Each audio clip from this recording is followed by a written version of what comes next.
We're going to start this morning off with the approval of the building standards hearing. All members of this committee should have received a copy of this report electronically. And if I hear no objections, and hearing no objections, do I have a motion to approve the minutes? Chairman. By Alderman Raboyes. Aye. Any opposed? Opinion chair, the ayes have it, and the report's approved. Moving on, we will now hear the items to be deferred. I will read the ward, file number, the address, and lastly, 20384, located at 2015 through 2031 North Mendel Street, per the attorney. Maybe it's Mendel. Located at 720 East 111th Street. This item has not been before the Plan Commission. Through 3148 East 122nd Street has not been before the Plan Commission. In the 14th Ward, file number 20392, located at 4800 through 4858 Southwestern Avenue and West 48th Street, has not been before the Plan Commission. In the 15th Ward, file number 20352, located at 4614 through 4624 South Marshfield Avenue, has been deferred by Alderman Lopez. In the 15th Ward, file number 20374, located at 1701 through 1725 West 61st Street, 6100 through 6158 South Paulina Street, 1700 and 6101 through 6159 South Hermitage Avenue, has not been before the Plan Commission. Moving on to the 20th Ward, number 20397, located at 38 West 64th Street, has not been before the Plan Commission. In the ward, file number 20365, located at 4243 West Ogden Avenue, is deferred by Alderman Rodriguez. In the 26th Ward, file number 20375, located at 1201 through 1209 North California Avenue, 2744 through 2758 West Division Street, has not been before the Plan Commission. In the 27th Ward, file number 20371 T1, located at 932 through 940 West Randolph Street, 150 through 154 North Sangamon Street, is deferred by the attorney. In the 27th Ward, file number 20381, located, this item is located at 1132 West Fulton Market, is deferred for Alderman Burnett. In the 27th Ward, file number 20385, located at 816 North May Street, is deferred per the attorney. In the 32nd Ward, file number 20381, located at 1712 through 1720 North Damon Avenue, is deferred by Alderman Wagasback. In the 32nd Ward, file number 20389 T1, located at 1842 through 1858 West Webster Avenue, 2200 through 2242 North Lister Avenue, it's deferred by the attorney. In the 33rd Ward, file number 20367, located at 4918 North Drake Avenue, deferred by Alderman Rodriguez Sanchez on the 33rd Ward item. Also in the 33rd Ward, file number 20393, located at 3401 through 3425 North California Avenue, 2704 through 2704 through 18 West Roscoe Street, has not been before the Plan Commission. In the 35th Ward, file number 20370, located at 3139 North Central Park Avenue, deferred per the attorney. In the 39th Ward, file number 20401, located at 5636 North Karlov Avenue, is deferred per the attorney. Now we're moving to the 42nd Ward, file number 20377, located at 641 through 663 West Madison, 641 through 661 West Washington Boulevard, 240 North Des Plaines Street, 640 through 662 West Madison Street, 541 through 663 West Madison Street, 240 South Clinton Street, 2 through 40 South Clinton Street, 540 through 718 West Monroe Street, 1 through 39 South Jefferson Street, through 2 through 40 South Jefferson Street has not been before the Plan Commission. Also in the 42nd Ward, file number 20376, located at 400 North Lakeshore Drive, has not been before the Plan Commission. In the 44th Ward, file number 20388T1, located at 1118 through 1124 and 1128 West Patterson Avenue, is deferred by Alderman Tunney. In the 45th Ward, file number 20394, located at 3911 through 3985 North Milwaukee Avenue, 4671 through 4777 West Irving Park Road, has not been before the Plan Commission. In the 46th Ward, file number 20391, located at 3630 through 3636 North Lakeshore Drive and 601 to 627 West Waveland Avenue, has not been before the Plan Commission. In the 47th Ward, file number 20362 T1, located at 2035 West Irving Park Road, has been withdrawn by the applicant. In the 47th Ward, file number 20383, located at 5001 through 5009 North Clark Street, deferred by Alderman Martin. And lastly, TAD 593, a text amendment regarding standards for smoke detectors is deferred by Alderman Villegas. Do we have Alderman Beal? You have your hand up. Yes, Mr. Chairman. If I can request to have also file number 20373 at 11944 South Prairie be deferred until the next committee meeting. Okay, let me repeat that. Hold on a second. Okay. So on the motion to add to the deferred item, Alderman Beal would like document number 20373 in the 9th Ward, the common address 11944 South Prairie Avenue. Is that your request to have that item deferred? Yes, Mr. Chairman. Thank you, Alderman. All right, so with the entire list of deferred. I move we defer to the. Wait a second. Before we do that, Alderman Sedlowski Garza has her hand up. Can you unmute yourself, please? Yes, I apologize. Thank you. Good morning, Mr. Chairman. I just have a question. Traditionally, these items would have gone before the Planning Commission and then come to zoning? Is that what you did? Yes. And is it because the Planning Commission has not met? Yes. Yes. Okay, And so. standard procedure, there's nothing to do with the current crisis. Right. That's why I'm Projects- asking. Yeah, all these large projects need an affirming vote from the Plan Commission before they proceed to the City Zoning Committee. So what does that mean for these projects then? We have to wait until they we have to come back after they go to the zoning committee? I'm sorry, the planning No. commission? They will be heard in the order, which you'll have to check with the planning department at the Plan Commission. And if there is an affirmative vote from the Plan Commission, it can be immediately referred to the following zoning committee meeting. If it's the request of the alderman too. So the development that's on the docket today with us from the 10th ward is not going to be heard. It has to go to planning commission first. Is that? Absolutely correct. Thank you. Okay. And then we have Alderman Cicho Lopez, question. Yeah, thank you, Chairman. Just for the record, I know that there was an item, a landmark proposal in sitting in committee since May. So just for the record, I submitted the paperwork for a substitute ordinance. So just want to make sure that is on record. Duly noted. Thank you. Alderman. Okay, can I get a motion on the deferred items?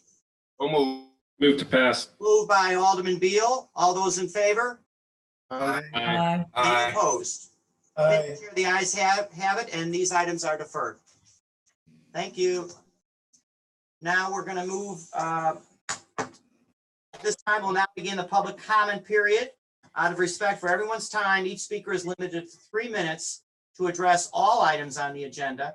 This will be the only opportunity to address these items on the agenda, and the committee will not conduct separate public comment periods for each agenda item. We have 8 speakers signed up to speak today. We're ready.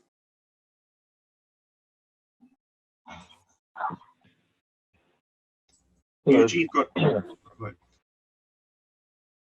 Excuse me, I'm sorry. My name is Eugene Cornota. Is this an Correct. appropriate time to speak? Yes, sir. You're on the air. Let's go. Okay. Mr. Chairman and members of the commission, thank you for allowing me to speak today. My name is Gene Cornota, and owner of 14 West Erie and the property on either side. We're not opposed to historic preservation nor this district. We are experienced in adaptive reuse and have renovated historic buildings on the National Register. I am speaking here believing that this commission will consider a plea that the possibility exists that a building has not been accurately, fairly, or prudently chosen for landmarking, that a mistake or poor judgment could have been made, and that 14 West Erie does not belong in this district. Consider the following. Well-respected historian Susan Benjamin expertly conducted in 2017, long before the district, that the building does not qualify as historic. Far from it. In her own words, landmarking this building is not in the public good. The building's entry has been changed. A 6-foot-high concrete wall obstructs its visibility from passing pedestrians, and the street context is gone. The building has endured significant water damage, decay, settlement, and we're concerned about its cost for repair and restoration. A second report by Ms. Benjamin suggests that there are numerous alternate Italianate buildings to choose from in its ward, not to mention a vast inventory throughout the city, a form of architecture far from extinct, and a peculiar decision for why our building was included. This Italianate style is often found in a series of buildings, but the complementary architecture on either side of this building has already been demolished. This building will sit solely in the middle of a development site, and is this a smart decision? With planning ongoing from 2014 through 2017, Alderman Riley did not object to the building's removal. We have expended significant time and money on development plans, which will be of right within the existing DX5 zoning and will contribute significantly to the community in jobs, tax revenues, and the general vitality of this neighborhood. With an able and ready tenant, the project will create the following incremental tax revenues: $2,700,000 in occupancy taxes, $1,400,000 in real estate taxes, $525,000 in sales taxes, for an incremental increase of over $4 million annually. Is this revenue forfeiture in the public good? 400 construction jobs, 200 permanent jobs, and an additional 100 ancillary jobs. A potential contribution. Mr. Cornata, your time is up. Thank you. Our next speaker is Brian Farley. Hi, this is Brian Farley. Can you hear me? We can, Mr. Farley, proceed. All right, thank you. I'm here to speak in opposition to the near north side multiple property landmark district. I have been told that this issue is one of aldermanic privilege, and that my comments are likely to fall on deaf ears. I'm hoping that you will all keep an open mind and consider doing the right thing, especially given that we are in the midst of a COVID crisis that is forcing us all to view our world quite differently. You should know that I recently filed a 100-page multi-count complaint challenging this landmark district, and urge you to review a copy of the complaint, since my time here is limited to 3 minutes. I've asked that a copy of that complaint be provided to all the aldermen at this meeting, and I hope the staff has done so. For the record, I own 9 East Huron, one of 15 properties being subject to this transparent attempt at landmark gerrymandering, a process that seeks to unlawfully downzone and forever restrict further development of random properties under the pretense of historic preservation. Alderman Riley started this landmark district process for the stated purpose of stopping a high-rise at the corner of Wabash and Superior. The owner of those properties put in a demolition permit, and rather than downzone the property, the alderman sought to landmark them. However, there was a problem. The buildings did not meet the minimum criteria for landmark status. The alderman got very inventive and concocted a landmark district, a district where the city even admits that none of the buildings by themselves would qualify as landmarks, but by combining them into a district, the alderman was able to meet the requirements for landmarking 15 buildings when he couldn't meet the requirements for landmarking any one of those buildings. In fact, many of the buildings within this landmark district carry a green or a yellow zoning classifications, which means they were already found to lack any historical significance. But the Landmark Commission grabbed the chance to add more buildings to the landmark registration, okay? And they voted on and they approved, although their process was very flawed for lots of legal reasons, they voted to approve the near north side multiple property district. What that means is that property owners like myself who have carried the burden of owning and maintaining these older buildings will now have their property rights seized and property values harmed by the city without meaningful say in the matter and without any compensation. Alderman Riley has already stopped the high rise. That battle has been won.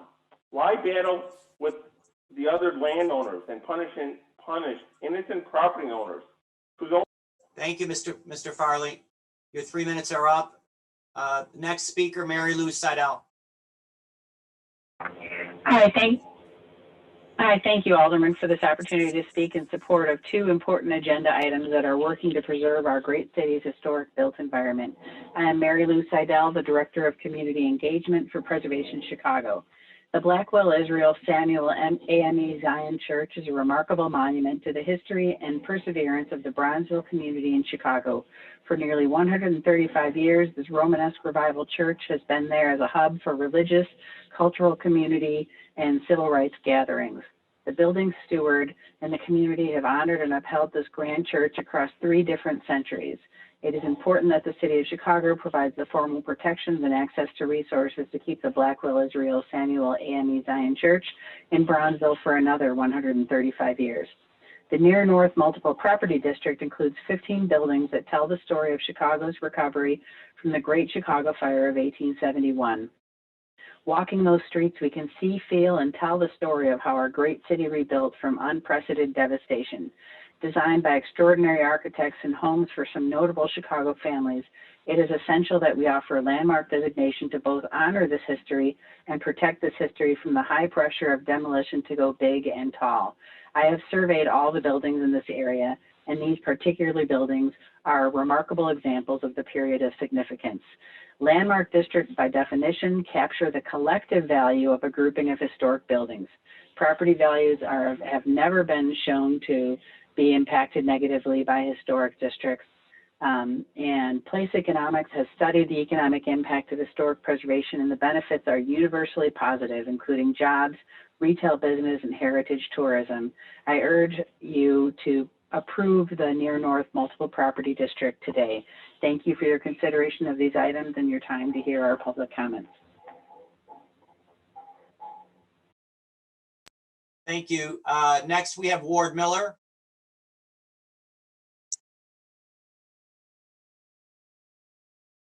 Can you hear me? Yes, Ward. Yes, good morning, Mr. Chairman and members of the committee. I'm Ward Miller, Executive Director of Preservation Chicago. You should have 2 statements before you, one for Blackwell Israel Samuel AME Zion Church at 3956 South Langley. We find this to be a very important building and an anchor of the Bronzeville community, and we very much support the designation of this historic structure by Edbrook and Burnham. This is an amazing church and structure, and we really welcome the idea of religious buildings being landmarked, especially those that are such cornerstones in their community. I'm also speaking as my associate Mary Lou Seidel just spoke on the near north multiple property district. This is an amazing series of structures, 15 in total, that comprise areas of the near north side, the Gold Coast, Streeterville, River North, and really represent the city just after the Chicago fire of 1871. And so many of the buildings in this area have been lost over time. And this really does tell an amazing story of Chicago and its growth. It's by a who's who of architects that represent the city's great architectural legacy, but it also gives one a sense of history, a sense of scale. It also provides places for small businesses, small restaurants, and really gives relief from the canyon of buildings in and around Michigan Avenue in which this district encompasses. So we really want to encourage the landmark designation of these 15 properties. They are amazing structures. One is by Henry Ives Cobb, and he actually lived in this particular building on Rush Street. And he went on to design the old Federal Center. He designed the Chicago Athletic Club, now hotel, the Newberry Library, and countless other landmarks, not only in Chicago, but across the country. This was his own residence, and it's really an important component of this district. And we really encourage a landmark designation of both of these, both this district and this historic church. And we had a little petition drive in 2018, and we received 5,500 individuals as part of this petition to save these buildings on Superior Street and around this district. So we very much encourage you to support these two landmark districts. And thank you so much for the opportunity to speak this morning. Thank you, Ward. Our next speaker is Richard Friedman. To Chairman and members of the committee, I'm attorney Richard F. Friedman, a member of the law firm of Neal and Leroy, 20 South Clark Street, and I'm appearing here on behalf of Richard H. Driehaus. Mr. Driehaus is unable to appear today, but asked me to convey his continuing support for the proposed near North Side multiple property district designation. Mr. Driehaus is the owner of one of the proposed historic properties at 17 East Erie Street. The properties within the proposed district all represent an important era in Chicago's past. In addition to being representative of turn of the 20th century dwellings, each is worthy of preservation in its own right.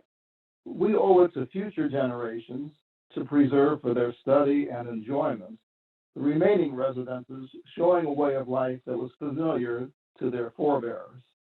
The Landmark Commission staff eloquently documented how these structures meet the landmark ordinance criteria for designation.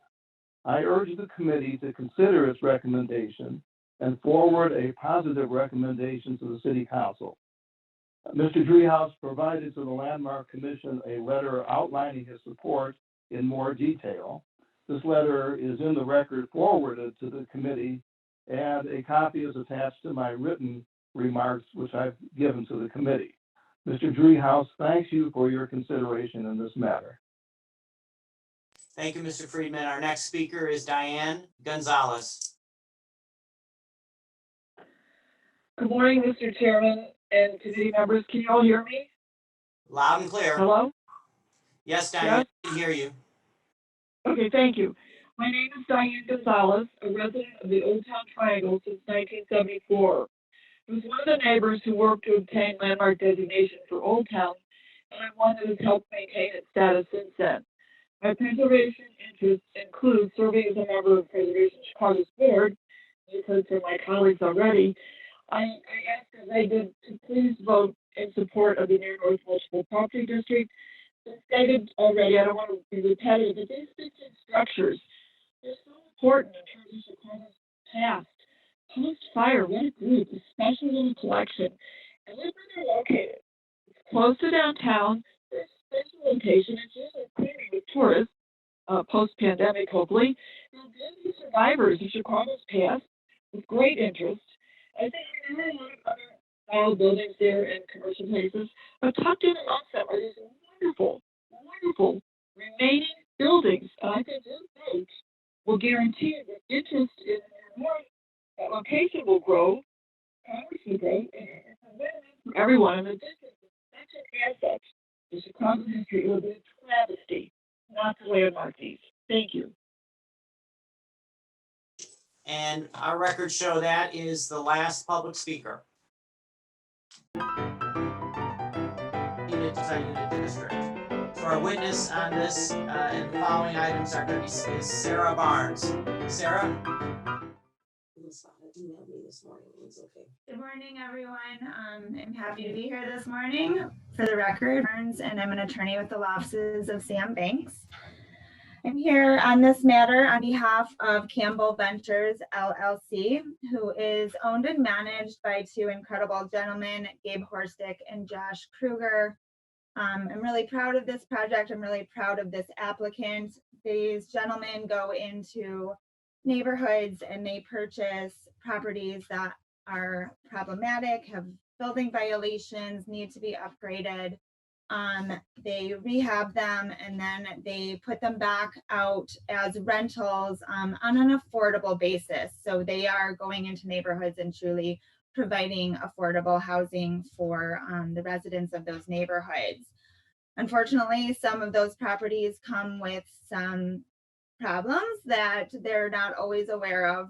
This is one of those properties. When they purchased it, it was their understanding, based on an incredible amount of due diligence, that the principal building was contains 7 dwelling units. That's a 3-story building with a basement. And then there also is a detached coach house, 2-story coach house, which contains 2 dwelling units.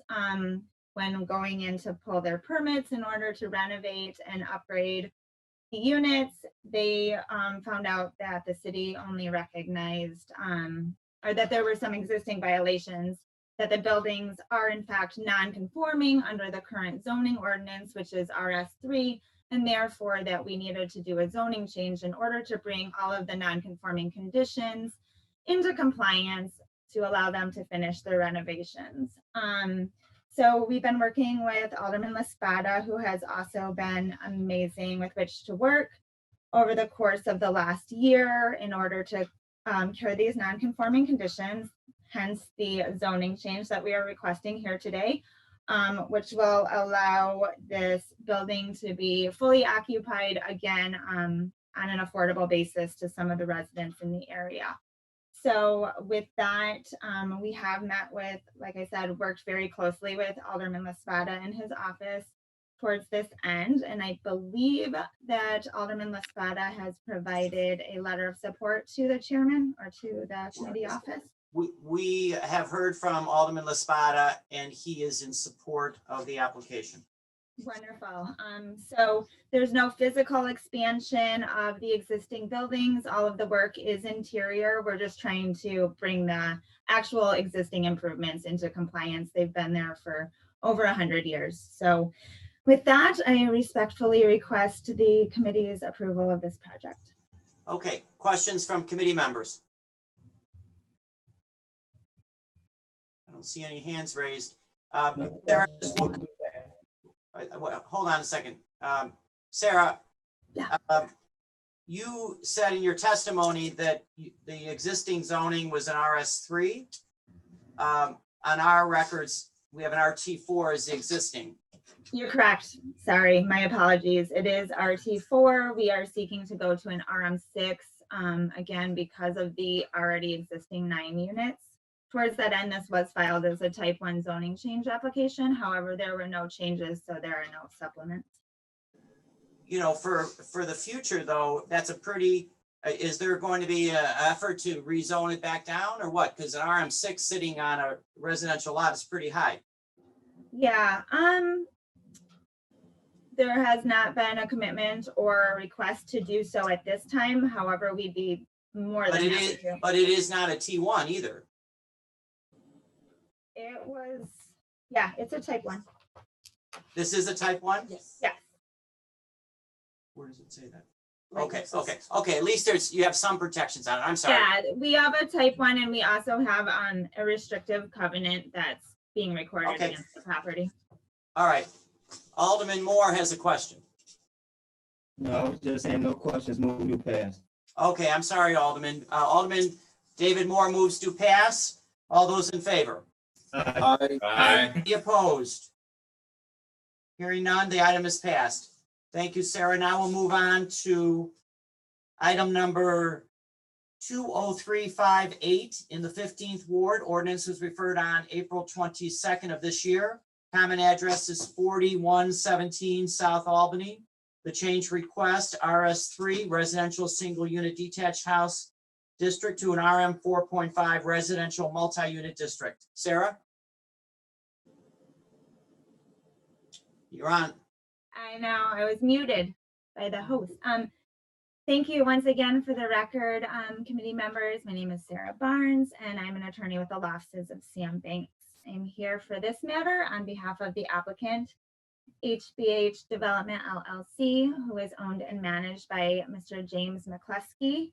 I have been blessed over the last couple of months that I've gotten to work with some great gentlemen who go in. Again, this is another similar situation where this applicant goes in and rehabs kind of problematic properties, again, trying to provide some affordable rentals to the subject neighborhoods. So this is another instance where we have an existing building that is non-conforming under the current zoning ordinance. This one is currently RS3. Mr. McCluskey would like to rehab the existing building. Again, no physical expansion of the building, just do some interior renovations, bring the existing dwelling units up to current code and standards. In addition, over time, again, this is a building that's been there for well over 50 years. It seems to have been maybe modified by previous owners. As a result, there's evidence that there was once 4 units. There's evidence that there was 3 units. Right now, the city is recognizing 2 dwelling units. So Mr. McCluskey, as part of the rehab proposal, is also seeking to reestablish 2 additional units within the building. Again, all interior work. There will be on-site parking for all of the units. And again, he would like to provide these on an affordable basis to the residents of the 15th Ward. With that, we reached out to Alderman Lopez, who I believe is here somewhere at the beginning of this. And we also met with his 15th Ward Business Licensing and Zoning Committee back in January, who were very excited about the project. And with that, I just very, again, respectfully request the support of both Alderman Lopez as well as the rest of the committee. Thank you, Sarah. Questions from committee members? I know we're going to hear from Alderman Lopez, but Alderman Hopkins has his hand up. Yeah, is the basement currently occupied by a tenant in a non-conforming residence? No, it's not occupied at the current time. Okay. Thanks, Brian. Alderman Lopez, please. Thank you, Chairman, and good morning, Sarah. Good morning, members. Everything that Ms. Barnes said is accurate and true. They did meet with my local committee. They were very excited by the idea of having a building put to a good use, especially increasing the units and making them legal, which has been a challenge, as you all know, something I've harped on relentlessly here. And excited additionally, because the only concern that we got locally was regarding parking. It's a very tight area, very dense area as it relates to the vehicles, and I'm glad that the developer actually took that into consideration moving forward, which is part of the reason that we were excited to support this. So I would ask your favorable consideration in approving this matter today. Thank you, Chairman. Thank you, Alderman. Any other questions? If not, can I get a motion to move to pass on? Alderman Hopkins moves to pass. Alderman Hopkins moves to pass on the item. All those in favor? Aye. Any opposed? In the opinion of the chair, the ayes have it, and this item is passed. Okay, now we're going to move We're going to move to item number 20372 in the 50th Ward. The ordinance was referred on April 22nd of 20. Common address 7131 Northwestern Avenue, and the change request is a B32 Community Shopping District and RT4 Residential 2-flat Townhouse and Multi-Unit District to a B32 Community Shopping District. Thank you, Mr. Chairman and members of the committee. Once more, for the record, my name is Sarah Barnes, and I'm an attorney with the law offices of Sam Banks. On this matter, I'm here today on behalf of the applicant GW Properties that is owned and managed by Mitchell Goltz. Before I begin, Mr. Chairman, I would like to note for the record that this was originally filed as a type 2 application, but after some community review, ongoing community review, and at the request of Alderman Silverstein, we converted this to an elective type 1 application. A copy of the ordinance, as well as a new type 1 narrative and plans was all tendered to the Department of Planning and Development in advance of this hearing. So I do ask that the type 1 application be read into the record here today, and if approved, voted on today as well. Thank you, Sarah. Alderman Raboyes moves to amend the application to a type 1 application. All those in favor? Aye. Aye. Oh, any opposed? Aye. Aye. Any opposed? Nope. Okay, the ayes have it. The item is amended to a type 1 application. Continue, Sarah. Thank you so much. Again, this property is generally situated on the corner of Western and Lawrence Avenues. It is currently improved with a Baker's Square restaurant that has been unoccupied and vacant for well over a year. The site also includes a very large parking lot.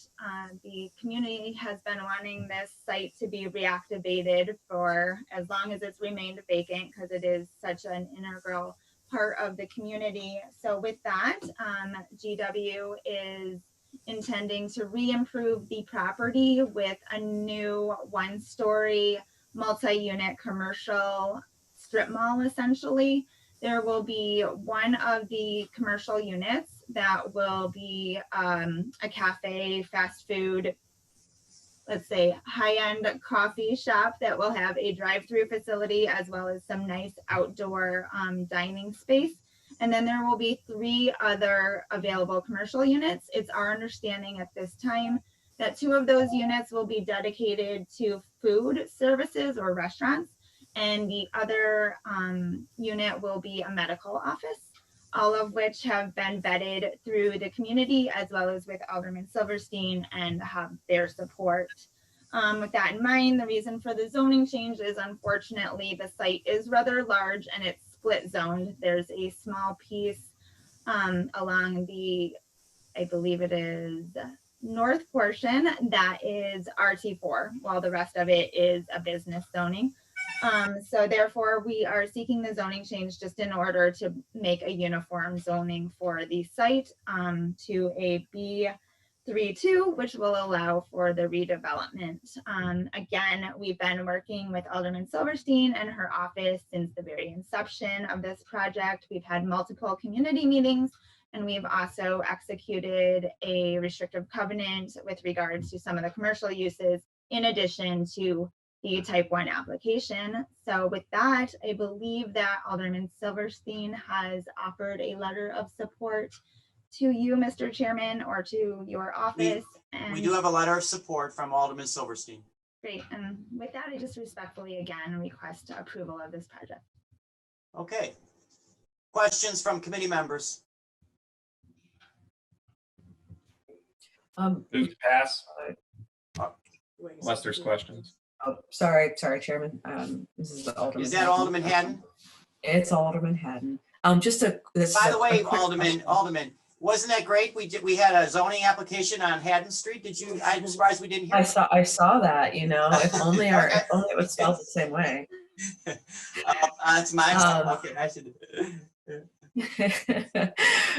Ms. Barnes, just a question. So I have been following. I know Alderman Silverstein has had quite a bit of community process around this, and I'm curious if this passes.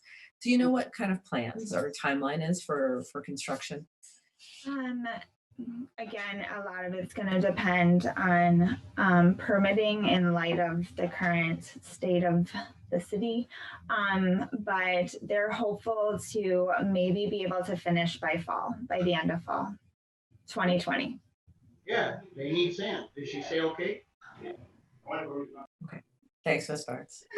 Of course. Great. So hearing no other questions, Alderman Wagisback moves to pass on this item that was amended to a type 1. All those in favor? Aye. Any opposed? Opinion chair, the ayes have it, and this item is passed as amended. All right, I have to step off because the next item with Sarah is in the 44th Ward. So my vice chair, Alderman Raboyes, will take the chair. Alderman? All right, our next item is document number 20357 in the 44th Ward. Ordinance referred on April 22nd, 2020. Document number 02020-1857. Common address 3240 North Sheffield Avenue. The change request is a B32 Community Shopping District to a B2-3 Neighborhood Mixed Use District. We have Sarah Bonds one more time. Tell us about the project. Go ahead, Sarah. Thank you so much, Alderman and Mr. Chair. And members of the committee, this will be the last time you hear from me today, but once more, my name is Sarah Barnes, and I'm an attorney with the law offices of Sam Banks. I'm here on this matter on behalf of the applicant, Rex Higginbottom. Rex owns the subject property with his son, Shane. They've had it in their family for many, many years and intend to keep it in the family. With that, it's currently improved with a 4-story mixed-use building, which, as Chairman Tunney could probably attest, is located on a mixed-use block of Sheffield Avenue. However, it is surrounded by mostly residential buildings. As a result, it has been very difficult for the Higginbottoms to get that grade level commercial space rented, even though they've tried their hardest over the last well over a year. So with that, and in order to make it a little bit more consistent with the adjacent buildings, we are seeking the zoning change only to convert that existing grade level commercial space to a dwelling unit. It will be a single dwelling unit. Again, there will not be any physical expansion to the existing building. All of the build out will just be to that grade level unit. But unfortunately, the zoning change was required in order to get that 4th unit. So there is on-site parking for 3 vehicles, and there will continue to be. This site is also located very close to the Belmont Red Line, Brown, and Purple Line CTA station. So, and these are going to continue to be, or this is going to be a rental unit. So we're hopeful that there won't be a need for an additional car. And with that, we have met with Alderman Tunney and his office as well. We presented this proposal to the Hawthorne Neighbors Association, and we did receive, again, their unanimous support for the proposal. And I will allow Chairman Tunney to make any comments that he desires regarding the proposal. And again, just once more, I respectfully request your support for this proposal. All right, thank you, sir. Any questions by committee members? If not, I'll ask Chairman Tunney to say a few words. Thank you, Alderman and Vice Chair. For the record, this property is immediately across the street from my neighborhood office. So we've seen the for rent signs for probably 2 or 3 years. And I think it brings up a larger question as we see the, I'd say the shrinkage of retail as we know it, and figuring out where are the best locations for retail to remain, and the potential for allowing residential on the first floor in commercial district. So it's part of a larger question. I think we and every alderman is going to have to think with their communities about long-range planning, especially with the retail market. Even before COVID, the retail market has been shrinking, and we do not want to see a lot of vacant storefronts. So I know we're going to engage with our community on a larger issue about where we would allow residential on the ground floor, previous commercial districts. So, but it has met, as Sarah said, with the community group, and they and I supported 100%. So, ready for any questions from any committee members? Thanks. Any questions by any committee members? Move to pass. Move to pass. Thank you so much, everyone. All right, I'm turning over my chair to my colleague, Daniel Box, who's gonna be presenting. Before wait. Before, Alderman Raboyes, you might want to take a vote on that. The motion was by Alderman Dowell. Alderman Dowell moves to pass. All in favor? Aye. Aye. The ayes have it. Thank you, Alderman. You need a new phone. All right, I'm back. Okay. Thank you, Alderman. All right. Now we're going to move on with Attorney Scott, I believe, on Dana Box. I'm sorry. Where am I in here? We're in Alderman Scott. So we're going to move on to item number 20399, 24th Ward, ordinance referred on April 22nd of 20. The common address is 1348 South Karlov Avenue, and the change request, RT4 residential 2-flat townhouse and multi-unit district to an RM 4.5 residential multi-unit district. So Daniel Box, our attorney, is going to present. Morning, everyone. Mr. Chairman, members of you can hear me, correct? Yes, sir. Okay, great. Good morning, Mr. Chairman and members of the committee. For the record, my name is Daniel Box. I'm an attorney with the law offices of Samuel B.P. Banks, located at 221 North LaSalle. I'm here today on behalf of the applicant, GMO Properties, LLC. The applicant is the owner of the subject property located at 1348 South Karlov Avenue.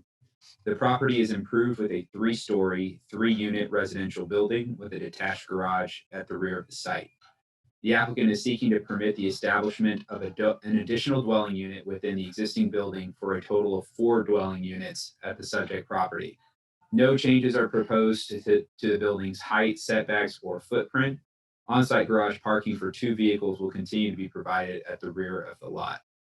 In order to permit the project, the applicant is seeking a zoning change from an RT4 residential 2-flat townhouse and multi-unit district to an RM 4.5 residential multi-unit district. We have worked with the local community and Alderman Scott on this project. A letter of support should already be on file with your office. And with that, we'd be happy to answer any questions that you might have. Daniel, we do have a letter of support from Alderman Scott.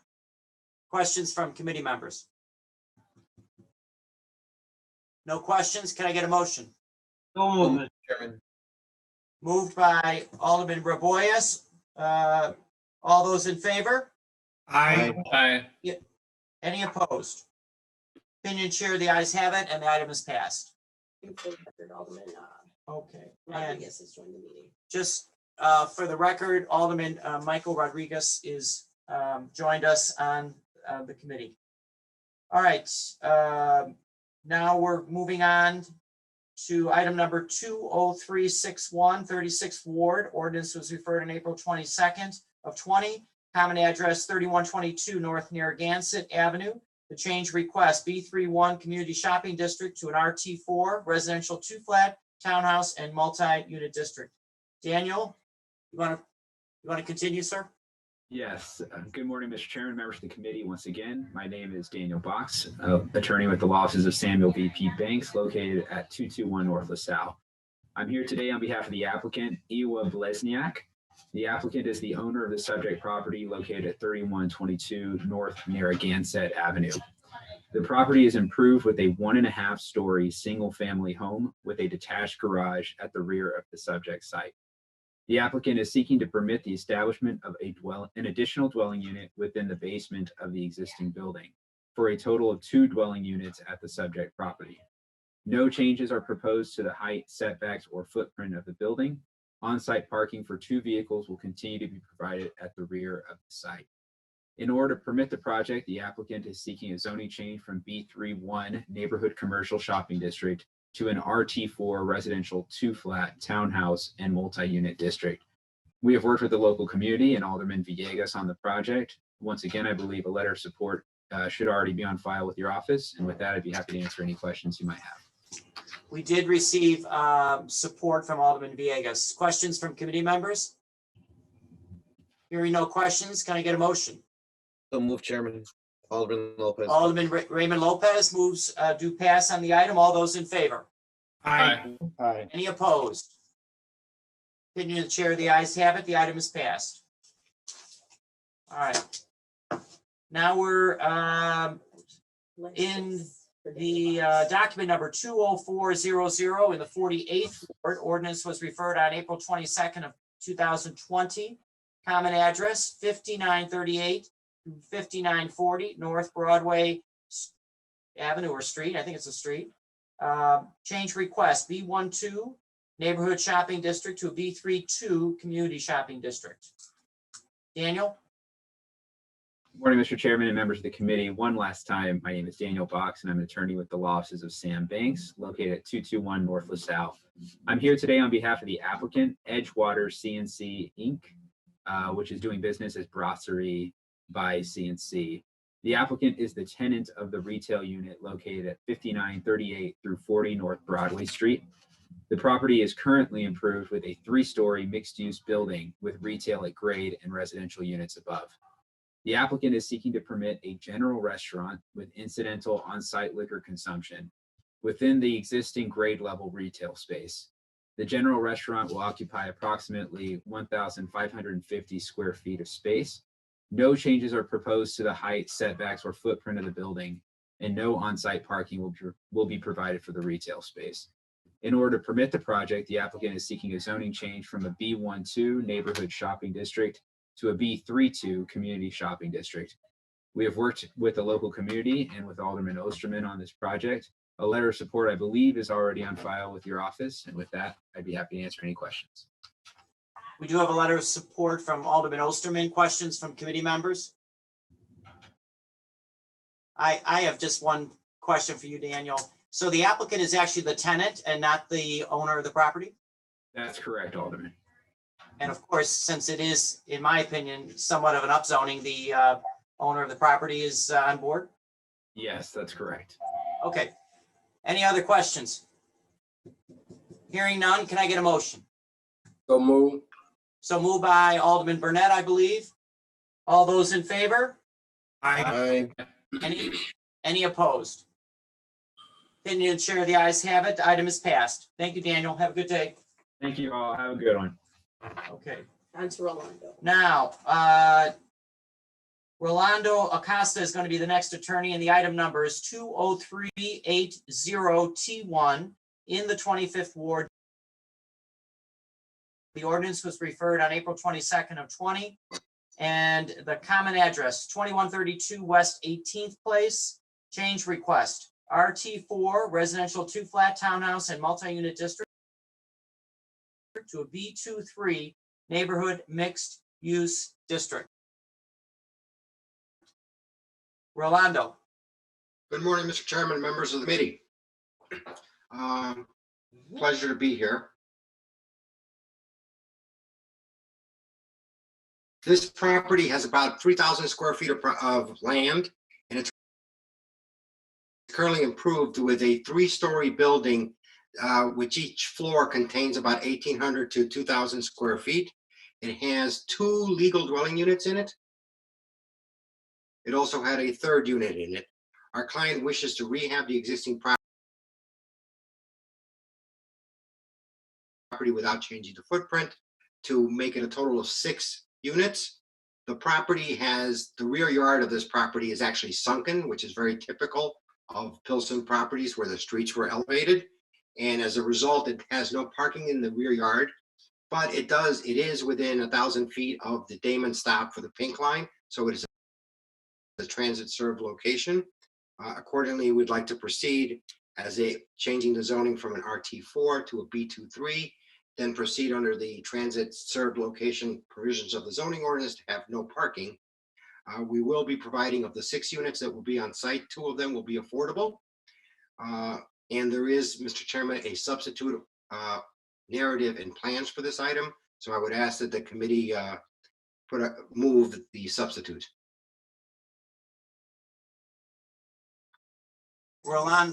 Rolando, our records, we don't have a substitute, but maybe the department has it. Is Patrick on the call, please?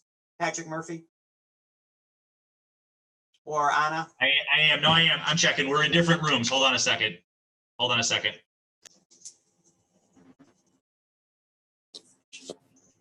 This is Ann Robles, Chief Zoning Plan Examiner. 1. No, this is a type 1.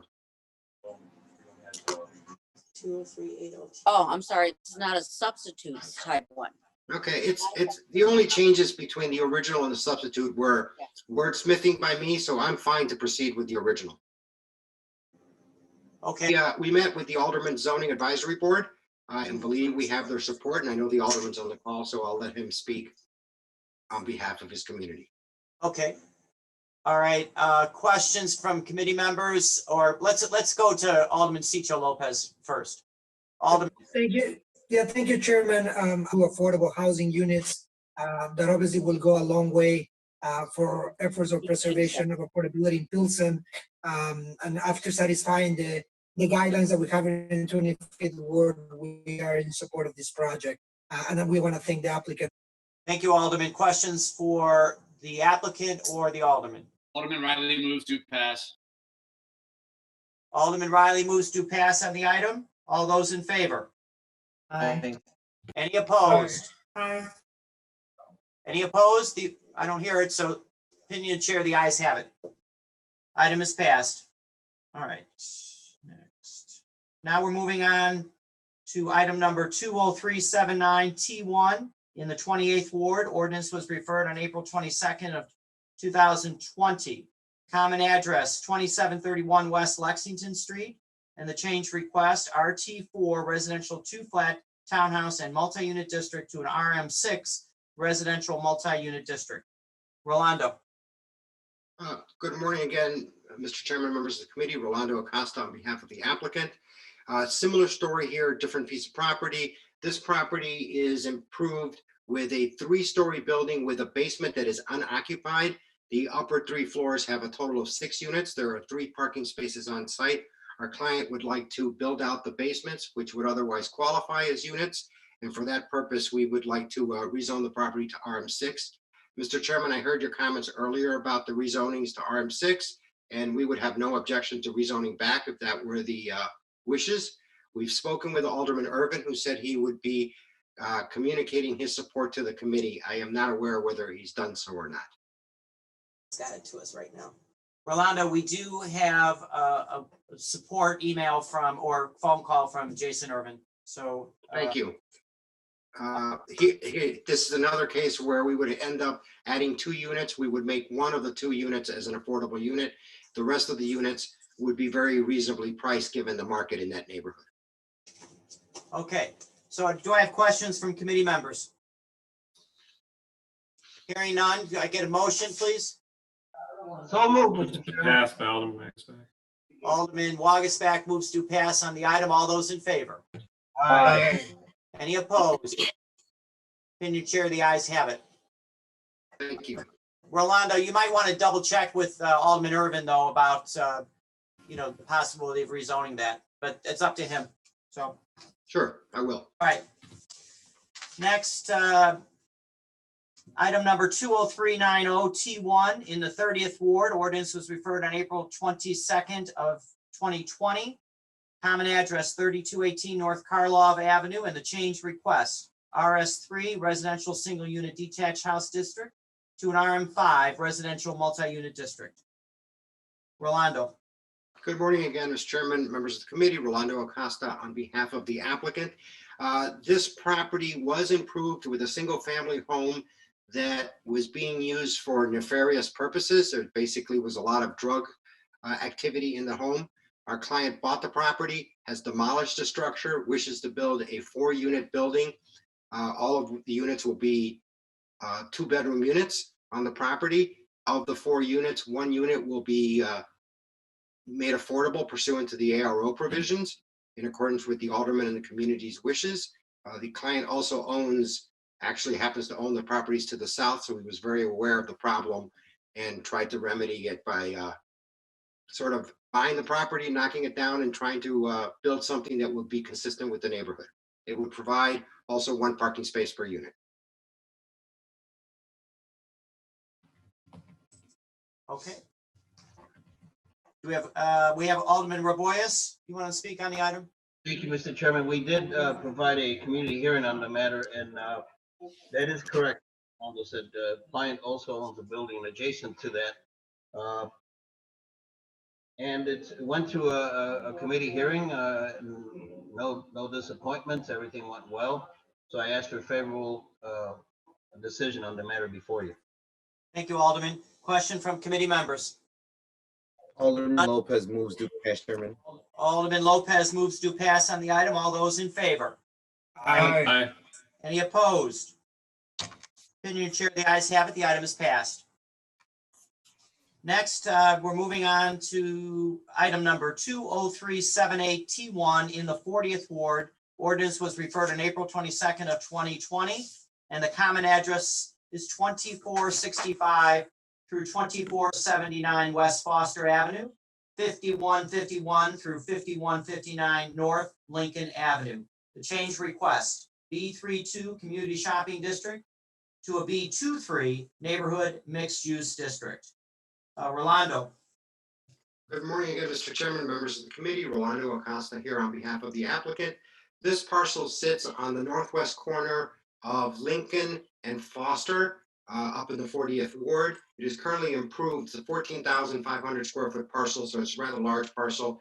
It is improved with a 2-story building. It has some vacant retail at this point and a burned out apartment, barely occupied other units in it. Our client has purchased the property, would like to demolish the existing building and build a 5-story building that will contain 40 units. It will contain ground floor retail, larger retail space on the corner of Lincoln, the hard corner of Lincoln and Foster. It will contain 2 smaller retail spaces running north along the Lincoln Avenue frontage. It would have 40 units in the property, 40 residential units, and it will have 20 parking spaces. It is TOD to the Western Avenue bus line.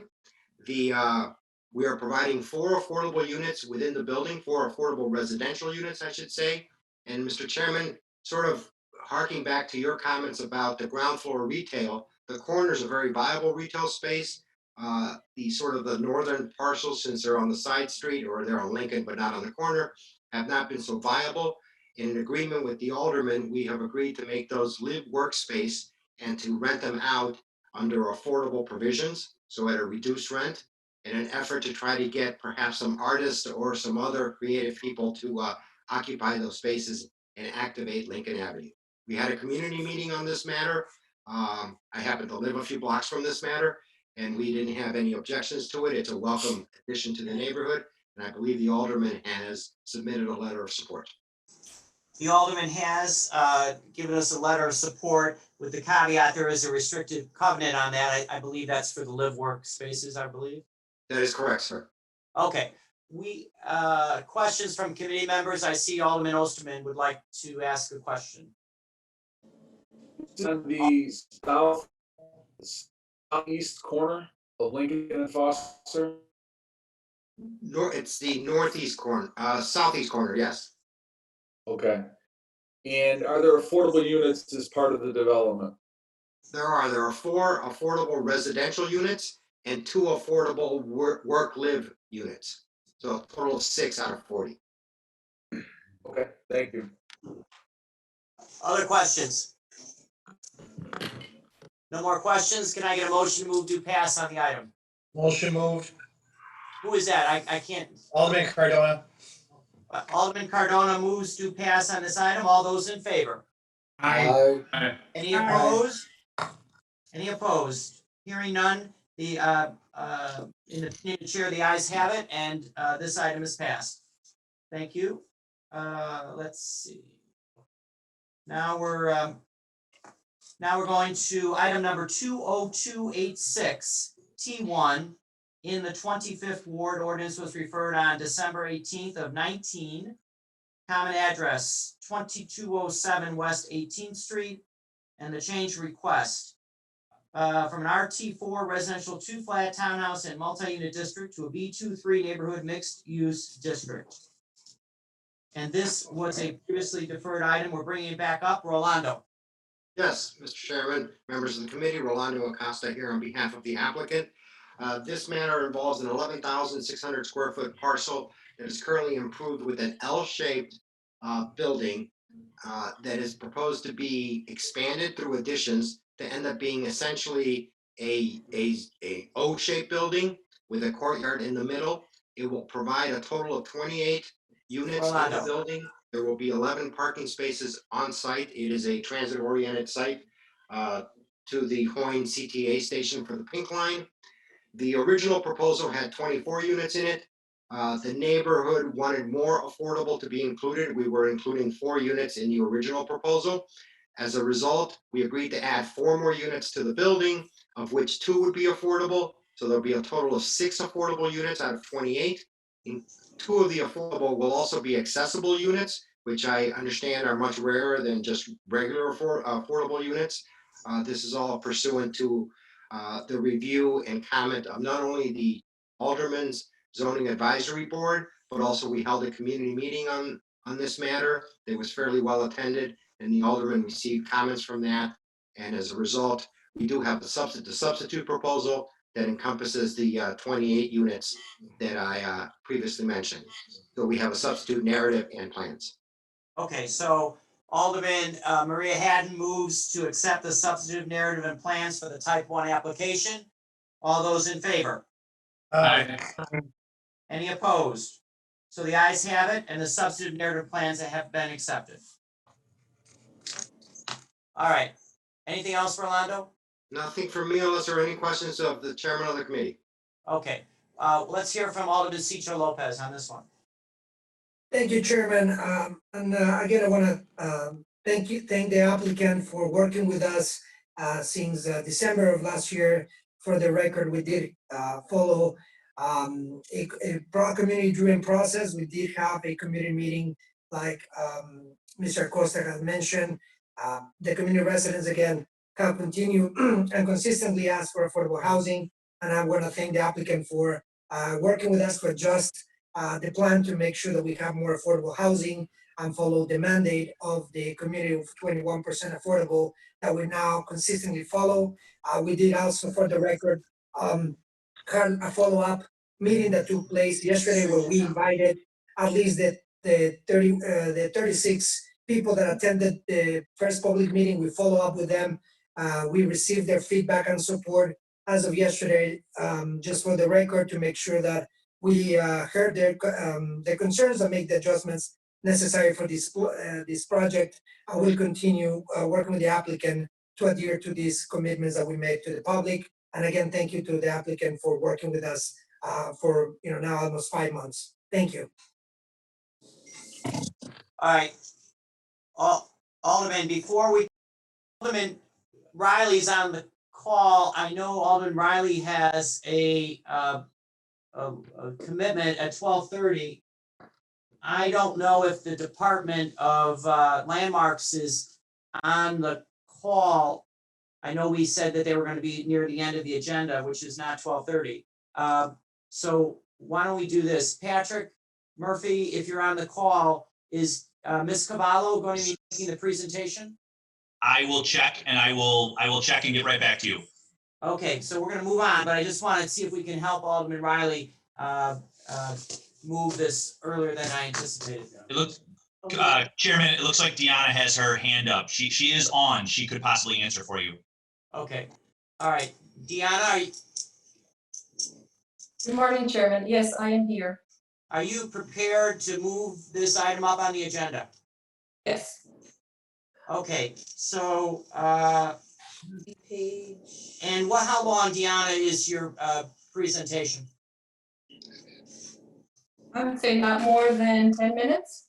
Okay, so I'm gonna get through another page and then, but stick to it. We should have a good 45 minutes. I don't know, I don't think it'll take that long, but I want to give Alderman Riley a chance to talk about this landmark district as we had a number of witnesses talk about it. All right, stay tuned, Deanna, probably about 5 to 10 minutes. We're gonna ask you to come back on. Alderman Riley, are you on the call now? Yes, I'm here and I appreciate the consideration, Chairman. Okay, all right, sir, thank you. All right, next we have Andrew Scott as the attorney for item number 20369 T1 in the 4th Ward. Ordinance was referred on April 22nd of 2020. Common address is 4200 through 4214 South Berkeley Avenue. Change request, RM5 residential multi-unit district to a B13 neighborhood shopping district. Andrew.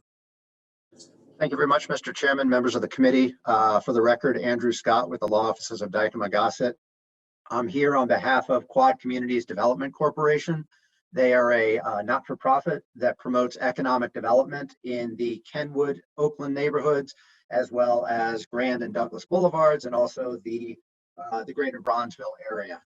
As you had mentioned, the proposal is to rezone the property from RM5 to B13 Type 1. The property is currently improved with an approximately 9,000 square foot building, single story. It's used all for offices for Quad Communities Development Corporation. We're actually not proposing any changes to the exterior of the building. The purpose of the rezoning is to bring the use into conformity and also to allow Quad Communities Development Corporation to be able to pull building permits to make some improvements on the interior. We did have a community meeting back in late 2019, and I believe you've got a letter of support on file from Alderman King. I don't know if she's on this afternoon or this Andrew, morning. we have a letter of support from Alderman King. Perfect. I'm available to answer any questions. Questions for the applicant? As I said, we do have a letter of support from Alderman King. Hearing no questions, do I get a motion? So moved. Say it again. So moved. Moved. Moved by Alderman Burnett. Burnett. Thank you, Alderman. Moved by Alderman Burnett. All those in favor? Aye. Any Aye. opposed? Opinion chair, the ayes have it, and the item is passed. Thank you very much, Mr. Chairman. We're done, Andrew. We're done, right? We are done. Yes, thank you. Everyone be well. Now I want to have Richard Toth, the attorney for item number 20354 T1 in the 11th Ward. The ordinance was referred on April 22nd of 2020. Common address is 4351 through 4401 South Halsted Street. The change request, B23 neighborhood mixed use district and an RS1 residential single unit detached house district to an RS3 residential single unit detached house district. I know we're gonna have, we have slides for this? Yep, they're up. All right. Okey doke. Richard. Hello, good morning, Chairman Tunney, members of the zoning committee. Thank you. My name is Richard Toth. I'm an attorney at Daly and Georges in Chicago. I'm appearing, of course, on behalf of the applicant CZ Real Estate Inc. regarding application number 20354-T1. Does seek a zoning change from a split zoning site to a uniform RS3 to allow the construction of 8 single-family homes. The developer and the architect and the contractor would, of course, have attended a meeting. We've minimized the team, of course, today due to our line parameters. Our property has been vacant for many years. It's along Halsted Street, just south of 43rd Place. The applicant's pursuing this as a type 1 rezoning. We're going to have 8 brand new masonry single-family homes, 3 bedrooms, 4 baths. We did submit a substitute narrative and site plan to the Department of Planning and Development. The only significant change from the original filing is that the original drawing did not show 2-car garages at the back of each lot. So the substitute plan has been corrected in that respect. We do ask that the substitute narrative and site plan be incorporated into any approved ordinance. I'll also add that the applicant met with and received the support of Alderman Patrick Thompson, who also hosted a community meeting to present the project to neighbors. The meeting went well, and I believe that you received the Alderman's letter of support. On behalf of the applicant, I'll request your incorporation of the substitute and our favorable recommendation. I thank you for your time and consideration. Thank you, Richard. First of all, we need to get a motion to accept the substantive narrative and plans for the type 1 application. So moved by Alderman Raboyes. All those in favor? Aye. Aye. Any opposed? So now the substantive narrative and plans have been accepted. As the attorney said, we do have a letter of support from Alderman Thompson. Do we have any questions? No questions. Can I get a motion to move to pass on the item? So moved. By Alderman Beal moves to pass on the item. All those in favor? Aye. Aye. Any opposed? Opinion chair, the ayes have it. The item is passed. I would say one more. Richard has one more. Yeah, we're gonna do, Deanna, we're gonna do one more from Richard. And then we'll move to the 42nd Ward on the Landmark District. All right. So Richard Toth has the item number 20387, 43rd Ward. Ordinance was referred on April 22nd of 2020. Common address 2530 through 2538 North Orchard Street, 701 West Wrightwood Avenue. Change request, a B12 neighborhood shopping district to an RM5 residential multi-unit district. Richard. Thank you. Good morning again, Chairman and members of the committee. Again, my name is Richard Toth. I'm an attorney with Daly and Georges. Appearing on behalf of the applicant, we are seeking change in zoning from B1-2 to RM5. Our applicant is the property owner who attended the meeting, but we again have minimized the team due to our limited online parameters. The owner purchased this building in late 2018. The building actually has 7 dwelling units, and we're here today as a step towards legalizing that 7th dwelling unit.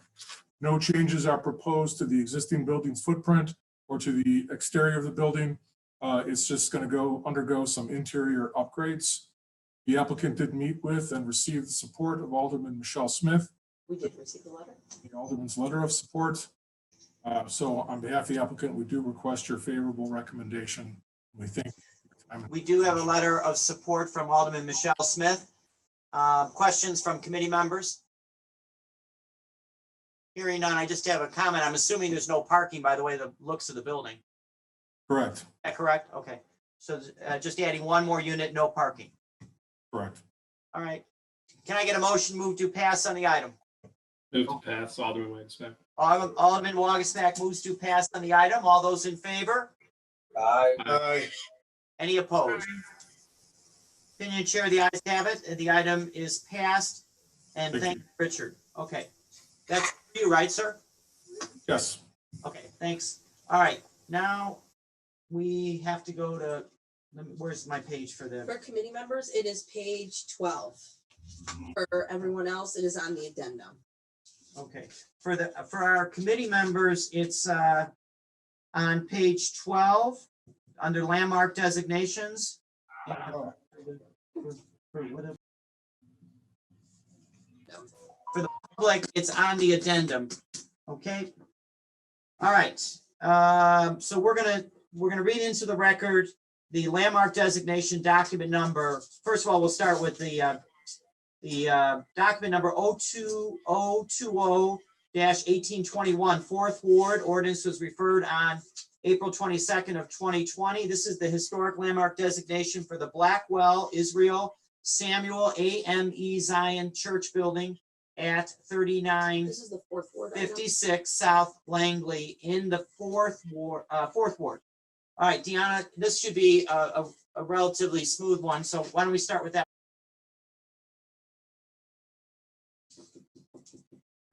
Thank you, Chairman.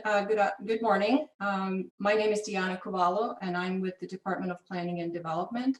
I'm here to recommend on behalf of the Commission on Chicago Landmarks that the Blackwell Israel Samuel AME Zion Church be designated a Chicago landmark.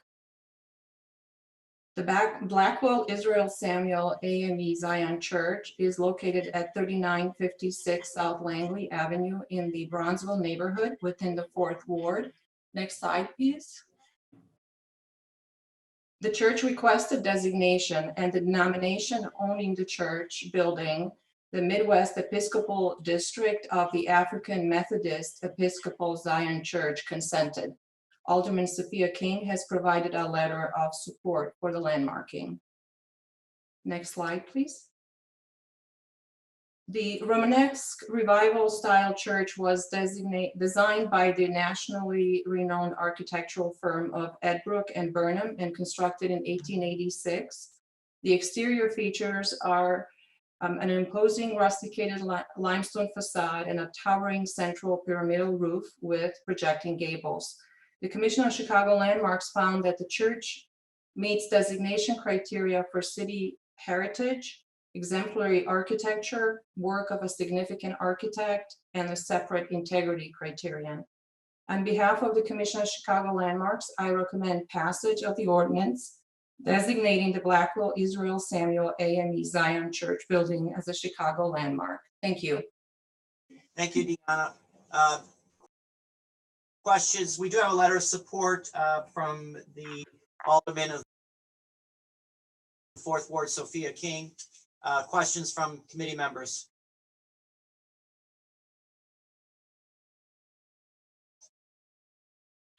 Sawyer moves to pass.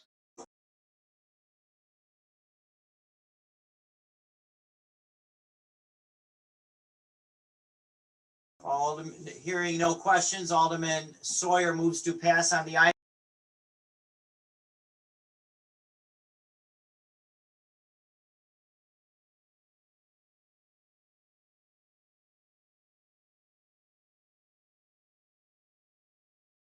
All those in favor? Aye. Aye. Aye. Aye. Any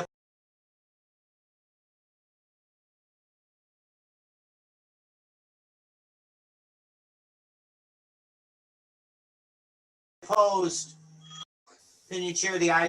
Now we'll move on to item number 02020-1822 in the 42nd Ward. Ordinance was referred on April 22nd of 2020. This is the historic landmark designation for the near north side multiple property district at various portions of North Dearborn Street, East Erie Street, West Grand Avenue, East Huron Street, West Ontario Street, North Rush Street, North State Street, and East Superior Street. Ms. Cavallo, would you, everyone has the slides in front of them. Would you like to begin the presentation? Deanna? Thank you, Chairman. Again, for the record, my name is Diana Cavallo with the Department of Planning and Development. So today I'm here to recommend to you on behalf of the Commission on Chicago Landmarks that the near north side multiple property district be designated a Chicago landmark. This group of 15 single-family homes and small-scale apartment buildings exemplifies the finely crafted residential architecture built after the Great Fire that once filled much of the near north side, one of Chicago's oldest neighborhoods. Next slide, please. The 15 properties are shown on this map. The district is roughly bounded by Chicago Avenue on the north, LaSalle Drive on the west, Grand Avenue on the south, and Fairbanks Court on the east. Next slide. These 3-story homes at 642 North Dearborn, 17 East Erie, and 14 West Erie were built just after the 1871 Chicago fire and are examples of the Italianate style, the most popular style of that decade. They are tall with narrow windows topped by carved lintels and feature deep overhanging metal cornices. Next slide, please. These two Italianate structures at 110 West Grand and 671 North State also date from the 1870s and feature highly ornamental window lintels, the one on the left with rosette adorned keystones and the one on the right with elaborate foliate accents and carved brackets under the windowsills. Next slide, please. The 3-story flats building at 1 East Huron was built in 1880, and its design reflects the growing popularity of the Queen Anne style, which emphasized contrast in this instance with continuous smooth bands of limestone set above and below windows in a field of darker, rough textured brick, now given uniform color through the application of paint. The four-story neoclassical building at 9 East Huron was built in 1874 and enlarged with a front addition in 1922. Originally built as a home, the structure was converted to a rooming house by the 1890s as the neighborhood became increasingly dense and attracted commercial development along major streets. The ground floor of 9 East Huron incorporates storefronts, while the large windows of the upper floors allow light to flow into offices. Next slide, please. The three-story red brick and brownstone trimmed house at 10 East Huron was designed by Cobb and Frost in 1883. Contrasting facade materials, window shapes, and roof lines incorporate a mix of decorative treatments characteristic of the Queen Anne style. The same year, Chicago architect Henry Ives Cobb also designed his own home at 716 North Rush Street. The striking rusticated brownstone residence reflects the solidity of the Romanesque Revival style with ornamental touches of the Queen Anne style. Next slide. The extra wide red brick house at 16 West Ontario was built circa 1872. Similar in many ways to the Italianate, Second Empire style buildings such as this one were also most popular in the 1870s and usually have visually distinctive mansard roofs that place a full floor behind a steeply sloping roof. One door to the west, the three-story Italianate style row house at 18 West Ontario is clad in locally quarried limestone that was very popular during the 1870s and 1880s for its light color and relatively even tone. Although the facade gives the appearance that it is composed of many evenly spaced long blocks of stone, it is clad in several large slabs of stone with false horizontal joint lines. Next, please. The Queen Anne and Romanesque Revival style house at 212 East Ontario was built in 1885 and designed by the architecture firm of Burling and Whitehouse. Its facade incorporates finely crafted architectural details, including foliate carvings that appear to flow from the second floor window, delicate brick corbelling beneath roof eaves, an oriel dormer, and a curving section of the roof that conforms to the arch of the base dormer window. Two doors down, the Queen Anne style three-story house at 222 East Ontario was another of several Ontario street houses designed by Burling and Whitehouse in 1885. Only 212 and 222 remain. Third floor brick dormers feature geometric pattern pediments set against a gray slate roof. Next slide, please. A prominent pediment and gable caps the facade of 42 East Superior Street. The residence is clad in rusticated gray stone with a projecting second floor oriel fashioned from wood. Decorative art glass or multi-light transoms are featured on every floor of this handsome Queen Anne style home.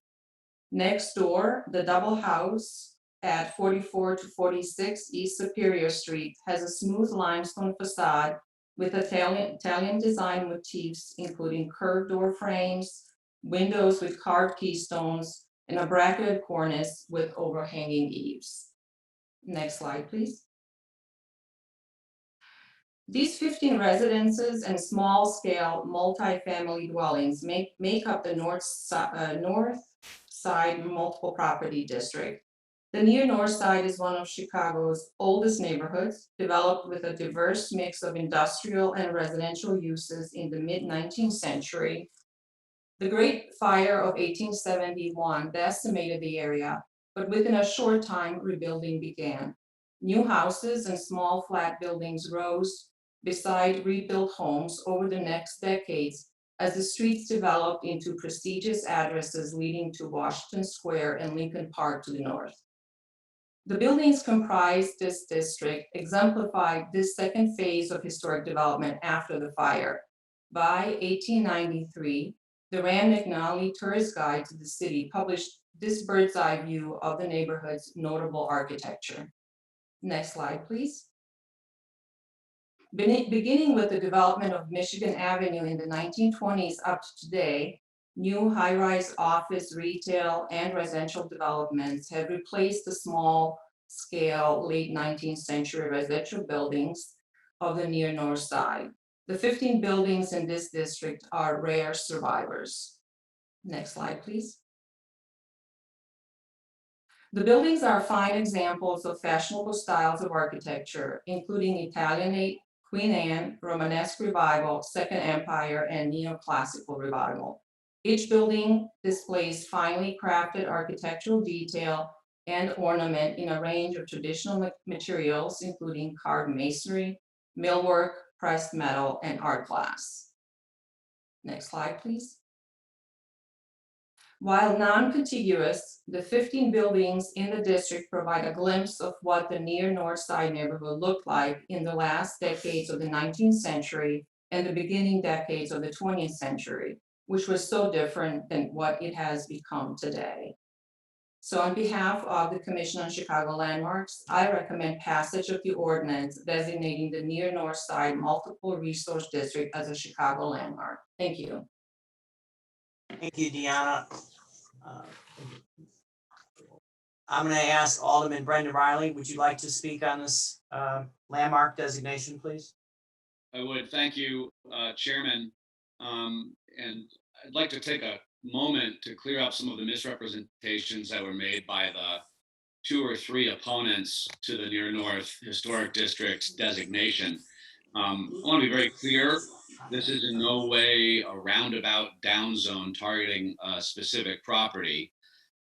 That's entirely false. And recently the City Landmark Commission agreed when they approved this proposal. To be clear, this is the landmark designation of a very important historic district that encompasses about 15 properties. And I can assure the committee that had I wanted to downzone a specific property in the 42nd Ward, I would have simply availed myself of that option in this committee with all of you. The proposed district was actually recommended by landmark preservation advocates in conjunction with the city's own landmark preservation staff. To be clear, I didn't wake up one morning and take a stroll through the neighborhood and willy-nilly pick some buildings that I thought looked pretty. This went through a very granular and academic review, and all of it is predicated upon the historic significance of these structures. Perhaps standalone on their own, they might not be what we would all consider to be a classic landmark property, but as a whole, as contextual properties in a greater historic district, they do make sense, and they do tell a narrative of a different time in the city of Chicago. This is not the first time private property owners have objected to a landmark designation. I've been through this process quite often over the past 14 years, and property owners instinctively want the ability to demolish these historic structures. And we are very selective in landmark designations downtown because we are aware of the value of land. But these particular properties have cleared every historic review. It's no coincidence that the Landmarks Illinois and Preservation Chicago advocacy groups support this. One of the great benefactors of Chicago architecture, Richard Driehaus, has submitted a letter of support for this. And he is also someone who owns a multi-million-dollar property that would be conferred this landmark designation. So he actually is a part of this district as a property owner. But again, I think that, although the city of Chicago is known for its beautiful architecture, and we're known as the birthplace of the skyscraper, and we have certainly approved a lot of skyscrapers downtown the last 14 years. There's also, I think, an important role for our historic structures. These are some of the last remaining references to this great city during a different time period. And sometimes it's in the public interest to proactively protect important buildings like these from the wrecking ball. And I believe this is one of those important opportunities for the city of Chicago. I would like to thank Deanna and her entire team with the landmark preservation staff in the Department of Planning for the tremendous amount of work and review and analysis that went into pulling this district together. I'd also like to thank the city's preservation and landmark advocates for all of the intensive work and research they did to support this designation. And of course, I would like to thank the city's Landmark Commission for approving this important historic district at their last meeting. So that said, I would encourage an aye vote. Thank you, Chairman. All right. The committee members, do we have any questions for the alderman or the department? Alderman Scott Wagisbeck, I understand you have your hand up. Alderman? Yes, Chairman, thank you. I would just like to say that I support this effort by Alderman Riley. When he mentioned, the granular academic review that went into this, and I know there's people opposed to anytime we try to landmark a building or put it into a position of trying to save the historic nature of some of these buildings. But, when you look at the work that Preservation Chicago does, Landmark Illinois, and having gone through these kind of processes with them, they really do great effort, or through their great efforts, really find not just the historic nature of these buildings, but engineering aspects of it, architectural aspects of it, things that I think many years ago, when we used to have a more robust landmark division and a lot more people staffed in there, we used to see it a lot more.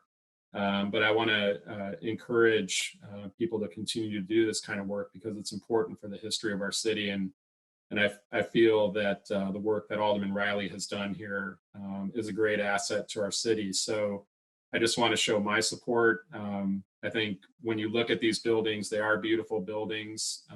This is something that does require a lot of effort and expertise to go back and make sure that they're following through on all the various steps that they have to go through. So I want to show my full support for what he's doing here today.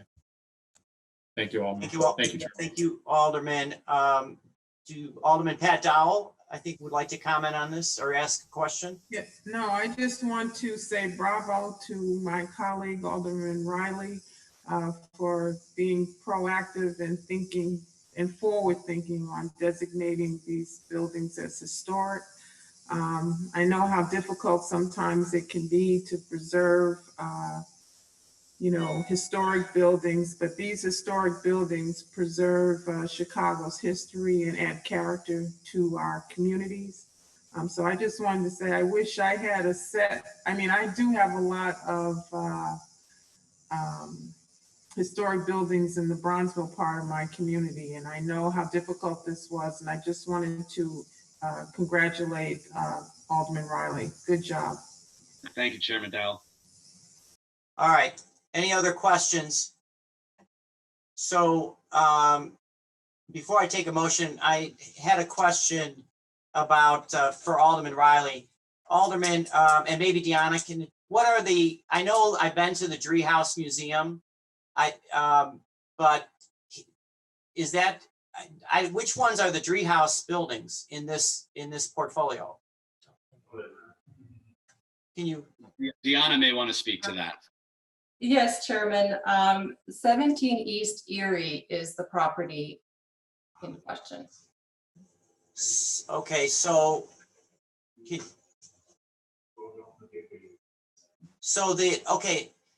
but as you know, Driehaus has a number of properties in this area, and those have already been landmarked? That's correct, yes. Okay. Yes, there are landmarks in the area that are owned by Driehaus. Yeah, because I've been in them and I don't I don't see them on their list, but they've been probably landmarked a number of years ago, I presume. Yeah, we covered that one already, Chairman. Okay, all right. As you know, members of the committee, there were voiced opposition, there was support. We do, I think in the packet, correct me, Nicole, tell the committee what we have distributed to them. So you should have received electronically from me a letter of support from residents, a letter of support from Richard Driehaus. Yeah. And a letter of objection from a resident in which he indicates that he has filed a legal complaint. Okay. All right. So with that, Chairman, Alderman Riley. Alderman Riley. I also just wanted to make sure for the record that, did you receive written correspondence from Preservation Chicago and Landmark Illinois in support of this as well, or only oral testimony? No, we have written testimony from both of those organizations. And those were provided electronically. And they were provided electronically to the committee members. Okay, I just want to make sure that's part of the record. Thank you. Thank you, sir. A question from Alderman Hopkins. Alderman Hopkins. Has the law department filed a response to the complaint? Hello, this is Christy Starzak from the city's law department. I am working on this lawsuit and this is in the very early stages. We will be filing a response soon. Okay, thank you. We'll look for that. You're welcome. And Alderman Hopkins, it wouldn't be the first time a property owner threatened a lawsuit over a landmark designation. And nor will it be the last. All right. No more questions. Can I get a motion to move to pass on the landmark designation of this portfolio of Alderman buildings? Hopkins moves to pass. Motion moved. All right, Alderman Hopkins moves to pass on the application. All those in favor? Aye. Aye. Any opposed? Opinion chair, the ayes have it, and this landmark designation will be moved to this with a positive recommendation to the city council. Thank you, Chairman Tunney, and thank you, colleagues, for supporting this important designation. And also, Chairman, I know that there's another plan development item up later in your agenda for the Tribune Tower property. Do you expect the zoning committee to go long? Should I come back, or how would you prefer to handle that item? You only have one more item in 42? Yeah, two. I think I have two more items, but I wanted to be available to handle any questions related to the Tribune Tower project because it was such a complex. Okay, all right, if it's the will of the committee, we'll move to the Tribune Tower on Michigan Avenue, McClure Court. Is Jack George available? Hold on. Sounds good. Mr. George, the attorney for the application, Jack George, are you? Okay. Is he on board? It's probably on mute.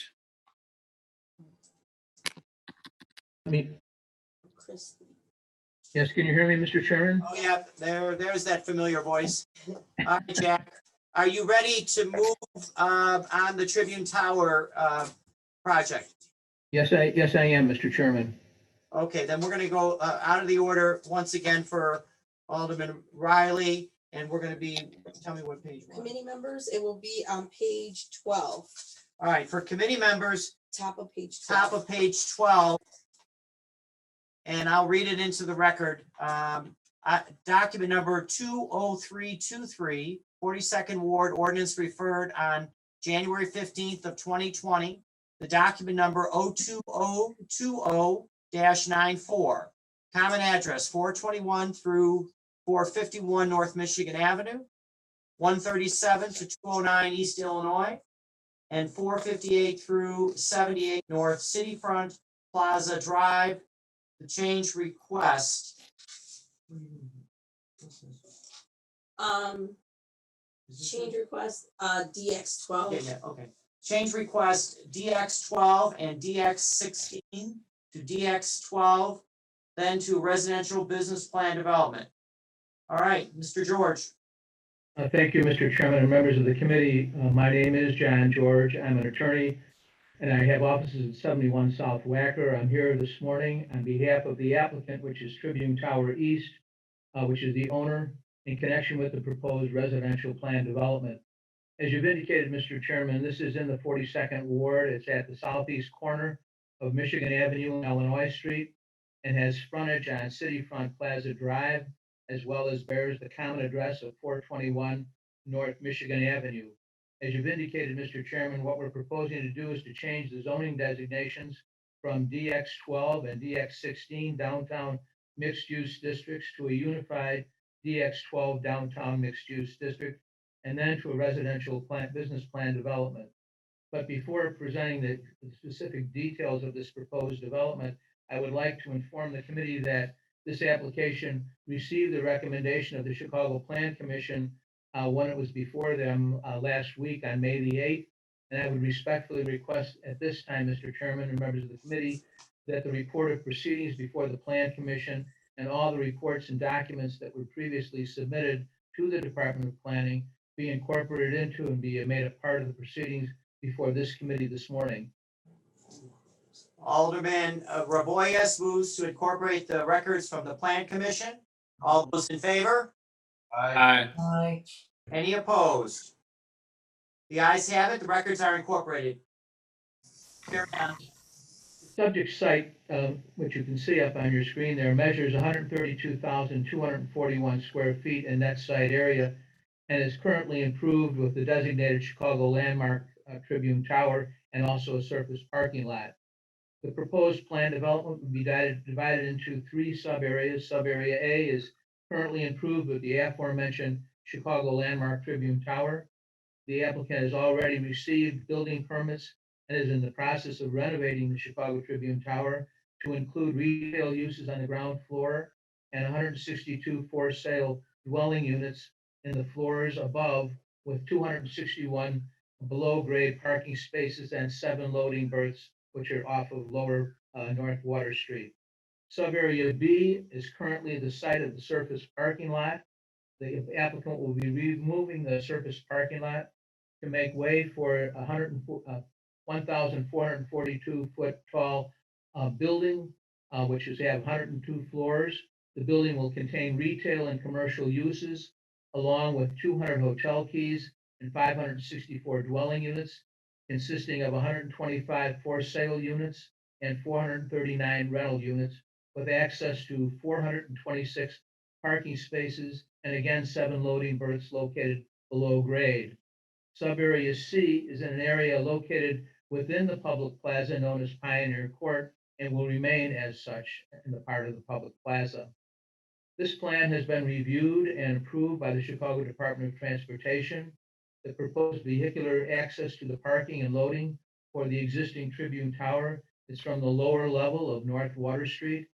Access to the new proposed tower on the east side of the development also occurs from lower level with garage access off of Lower St. Clair and loading off access off of Lower North Water. Locating the access to the parking and loading to the lower levels minimizes the traffic impact of the development and frees up the upper level site plan to accommodate a more fluid pattern to and around the site. All of the upper level drop off and pickup functions happen within an internal porte cochere with laybys provided at Cityfront Plaza and on Illinois Street to further limit traffic impacts and traffic congestion. The base floor ratio FAR of the proposed underlying is DX12 zoning and has an FAR of 12.0. The applicant is proposing to utilize the neighborhood opportunity bonus to increase the allowable FAR by 3.31 FAR to a total of 15.31 for the planned development. The neighborhood opportunity bonus payment for this additional FAR is $57,489.20. That money, that 15 million is then spread out. It goes to the Neighborhood Opportunity Fund, some goes to the Landmark Fund, and other goes into the Local Impact Fund. The proposed development also includes a total of 726 dwelling units. There's 162 for-sale units in the existing Tribune Tower and 564 in the new proposed tower, new tower consisting of 125 for sale and 439 rental. And pursuant to the ARO, the applicant is required to provide 10% of the total number of units as affordable for a total of 73 units. The 73 units are based on 29 for-sale units and 44 rental units, equal to the on-site ratio of the unit mix. The applicant is satisfying their ARO requirement by constructing 11 rental units on site, which is 25% of the 10% required, and paying an in lieu fee of $6,117,408 for the remaining 33 rental units. The applicant is also paying an in lieu fee of $6,911,860 for the 29 for sale units, for a total ARO payment of $29,268, and to the Affordable Housing Trust Fund. The applicant's compliance with the ARO has been reviewed by the Department of Housing and by the Department of Planning and Development. The applicant is also committed to achieve goals of 26% MBE and participation and 6% WBE participation in the local hiring of city residents at 50% of the total construction hours. The applicant has implemented the following strategies to ensure that they are able to ensure these goals. We've had letters introducing and explaining the proposed project have been sent out to MBE and WBE contractor associations, as indicated by the City of Chicago website. The applicant has pledged to engage in community organizations, offer direction, training, and personal development to match community residents with potential employers and developers, 50% residents, city residents, and the applicant is committed to hold community hiring events and partner with local unions and trade schools to increase the opportunities for minority workers, targeting local community hiring, and the applicant has stated that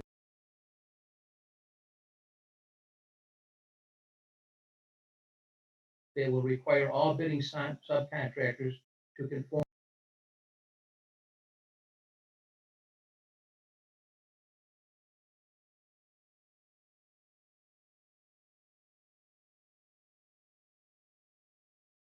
their commitments as part of the bidding process. The proposed development is estimated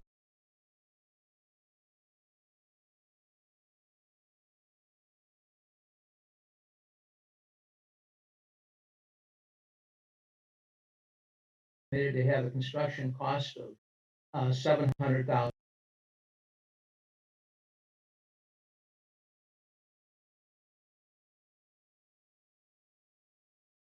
$700 million, but of that, there's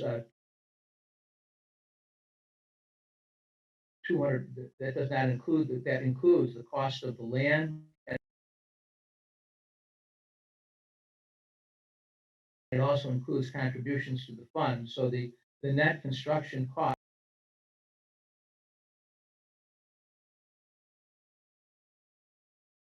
for this project are $485 million.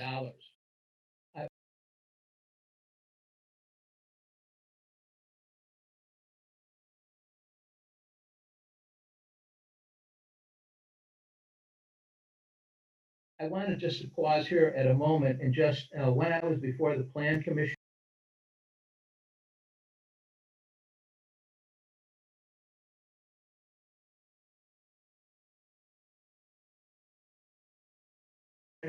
Alderman Walter Burnett asked me some questions about MBE and WBE, and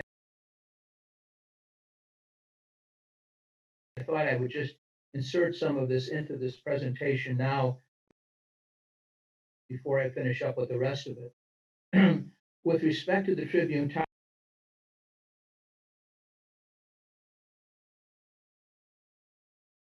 that is presently being renovated, the construction cost of the project is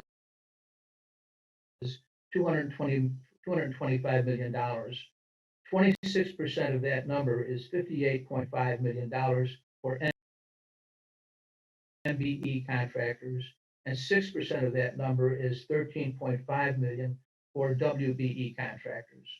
At the present time, the renovation work being done at the old Tribune Tower is 42% complete, and as now they have contracted to pay $20.3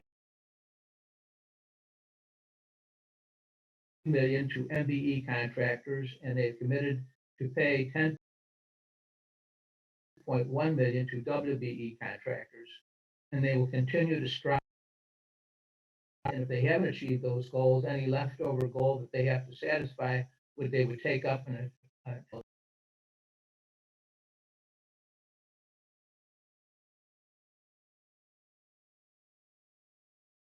as I said, the cost is $485 million. 26% of 485 million is 100 MBE contractors, and 6% of the 485. This is a commitment that we have set, and a commitment to this goal. To satisfy this goal, we make that commitment. We've stated it in our document. Is and all of the subcontractors that indicated earlier are making that be installed around the perimeter of the development in locations where the parkway width allows. In addition to parkway trees, the applicant is proposing a redesign of Pioneer Court immediately to the south of the planned development. The proposed on the sustainable matrix, and therefore we will be in compliance with the current City of Chicago Sustainable Development Policy. This project has been extensively vetted with the Mayor's Office of People with Physical Disabilities. Alderman Riley has held two large community meetings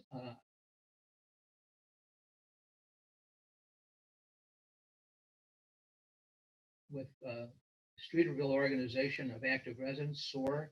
We've also held meetings with the City Front Center West Illinois Street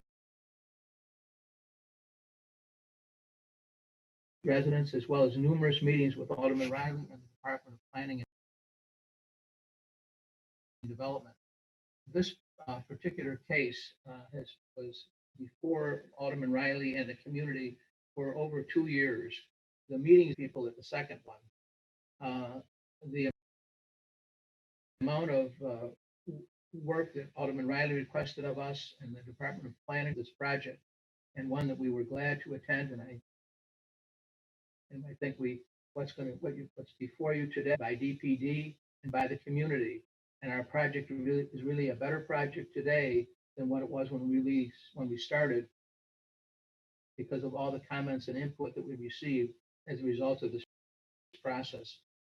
We believe they're favorable recommendation.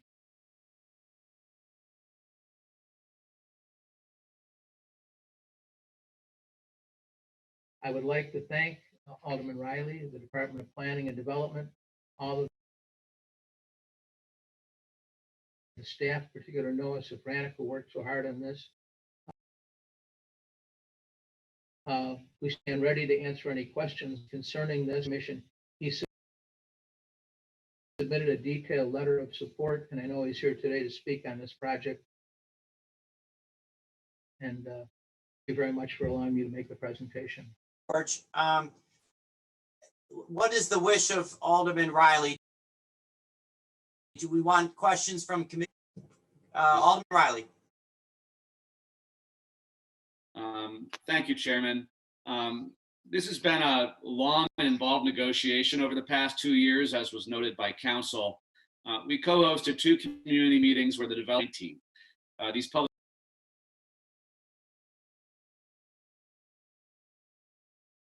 meetings were so well attended that the ballroom was filled to capacity at each meeting.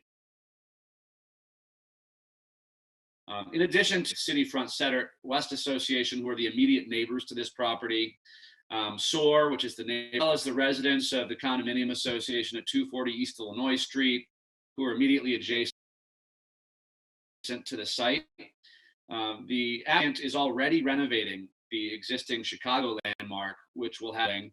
But what is before us here today is the proposal to construct a 1,442-foot tall mixed-use building that would have retail and commercial uses, as well as this proposed plan development is a very ambitious one. It's repurposing an iconic Chicago landmark, the historic Tribune Tower, while adding the second tallest skyscraper in the city to our world-renowned skyline, loading patterns and open space. And it's my responsibility to identify those concerns and work with the city planners and transportation officials and the developer to negotiate improvements and public benefits surrounding neighborhood. And so I think, thanks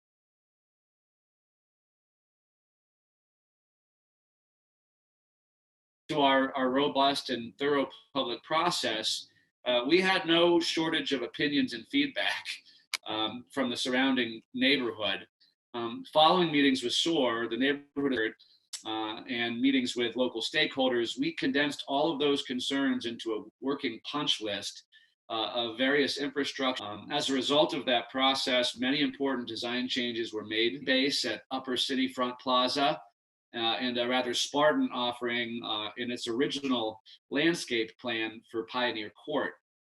After the initial proposal was rejected about a year and a half ago, parking base was better integrated into the skin of the building, and the landscape and open space plans were completely overhauled and added a tremendous amount of new active green space and mature trees to the Pioneer Court superstructure that runs between essentially the Apple Store and the historic Tribune Tower building. In addition to addressing architectural and open space concerns, we conducted a very careful review of multiple traffic and loading studies with CDOT and the traffic engineers for the architect and developer. And we were able to condense those down and create some obligations that will be, these improvements will be funded entirely at the developer's expense. And just for the record, I'm going to give a couple of examples, but there are a couple that should be integrated into the public record because they were particular neighborhood residents. There will be the addition of new vehicular and pedestrian entries at lower level Michigan Avenue and lower level Illinois Street. 2 24/7 security offices with lines of sight to the perimeter of the building, pickup and drop off areas for rideshare and passenger vehicles. All commercial loading will happen below grade in that lower level. There'll be dramatically enhanced lighting and refreshed infrastructure with clean and refinished wall surfaces. If you've ever traversed Lower Michigan Avenue or Lower Illinois, it's a pretty seedy and dingy look today, and also raises public safety concerns because of the poor lighting. There are often graffiti tags here, drug activity. By dramatically improving those lower level areas and really activating it with all of the rideshare activity, taxi cab usage, and loading, plus 2 security booths, I think it's going to make that a completely different experience for anyone who's traversing between River North and Streeterville under Michigan Avenue. It's going to be, I think, a dramatic transformation and a big benefit to the neighborhood. And frankly, folks have been complaining about that condition for at least 20 years. There will also be, as you've seen in the slides, some very dramatic improvements to the upper levels of Illinois Street and City Front Plaza. We made the developer go through an extraordinary step of creating a cut-through traffic lane that actually runs through the interior of their building on Upper Illinois Street to allow for hotel guest drop-off and pickup. It takes all of that traffic and loading off of the busy curbs of Illinois Street and City Front Plaza, and this will, I think, mitigate what could have been a major traffic congestion concern and public safety concern for the residents who also live nearby. So that is, I think, a market improvement over the original proposal and at no small cost to the developer. And then I also, finally, the last major obligation that should be called out is the redesign of Pioneer Court. Anyone who walks by that today sees a pretty banged up hardscape surface. It's really just a superstructure deck. There is no meaningful landscaping or design to it. And this is an eyesore that I think will be corrected with this project before us today. There will be an addition of a new public pathway that connects Michigan Avenue and City Front Plaza substantial increases to the amount of proposed open green space, the addition of numerous grassy berms and active lawn spaces, mature trees, not those toothpicks you see too often at development sites, and new accessible outdoor seating, raised planter bed systems, and enhanced lighting to improve public safety. In addition to these benefits to the neighborhood, there are also pretty substantial benefits to the city of Chicago as a whole. A $13 million payment to the Affordable Housing Fund, a $15 million payment to the Neighborhood Opportunity Fund, 90% of which will be targeted to communities in the south and west sides of Chicago, as well as the generation of over $25 million in annual property taxes. At a time when Chicago needs some good news for its local economy, I'm happy to report that this project will boost economic development by creating thousands of job hours for men and women of the building trades and more than 400 permanent full-time jobs on site once this project is completed. Although this was a long and difficult negotiation, I think it's resulted in a far superior project to the one that was initially proposed, and I think the developer agrees. I'd like to thank SOAR, the neighborhood residents, local stakeholders, and the city's Department of Planning and Development and CDOT's staff for their incredible help in helping us put together, I think, an impressive list of infrastructure improvements and public benefits, and I'm appreciative of their counsel and support. So for all of those reasons, Chairman, I respectfully request a favorable vote by the Committee on Zoning, and I'd be happy to answer any questions my colleagues might have. Thank you, Alderman. We have a couple of questions. We'll start with Alderman Jason Irvin. Alderman Irvin. Thank you, Chairman. Thank you, Chairman. Just a couple of questions for the attorney and also for Alderman Riley. As it relates to the MBE. Jason, you gotta get Can't closer hear to the your question. mic. Jason. You gotta get closer to your mic. Okay, as it relates to the MBE participation, how much of that MBE participation is geared toward African-American contractors? I don't, Mr. George, you heard the question from Alderman Irvin. You need to unmute, Jack. can you hear me now? Yes, you I'm heard the sorry. questions from I'm Alderman sorry. Jason Irvin. I heard the question, and Alderman Lee Golub is also here to answer some of these questions, especially this one. As I told you before, a little while ago, there is 20 million so far paid in WBE and 10 million to 20 million to MBE and 10 million for WBE.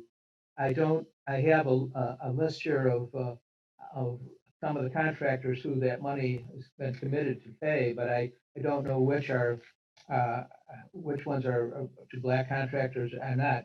Lee, if you're on this line, do you have I can give you some of the names, Alderman Irvin, and maybe that will help. One is Doracor, one is Maycor, Chicago Ornamental Iron, Mac Construction Services, Reflections Window Walls, Chicago Commercial Installation, GI Mr. Chairman, Stone. can we just get a list? I can get. Well, I wait. can give you- So, Jason, since you Yeah. asked the question, how would you like to receive the information? We would like to have the information delivered through, if you want to email it to us, that's fine. We just wanted to understand the breakdown of Sure. the MBE contractors. Okay, so Jack, through the chair, you will provide that information so that I can get it to Jason and all the committee members that are interested in it.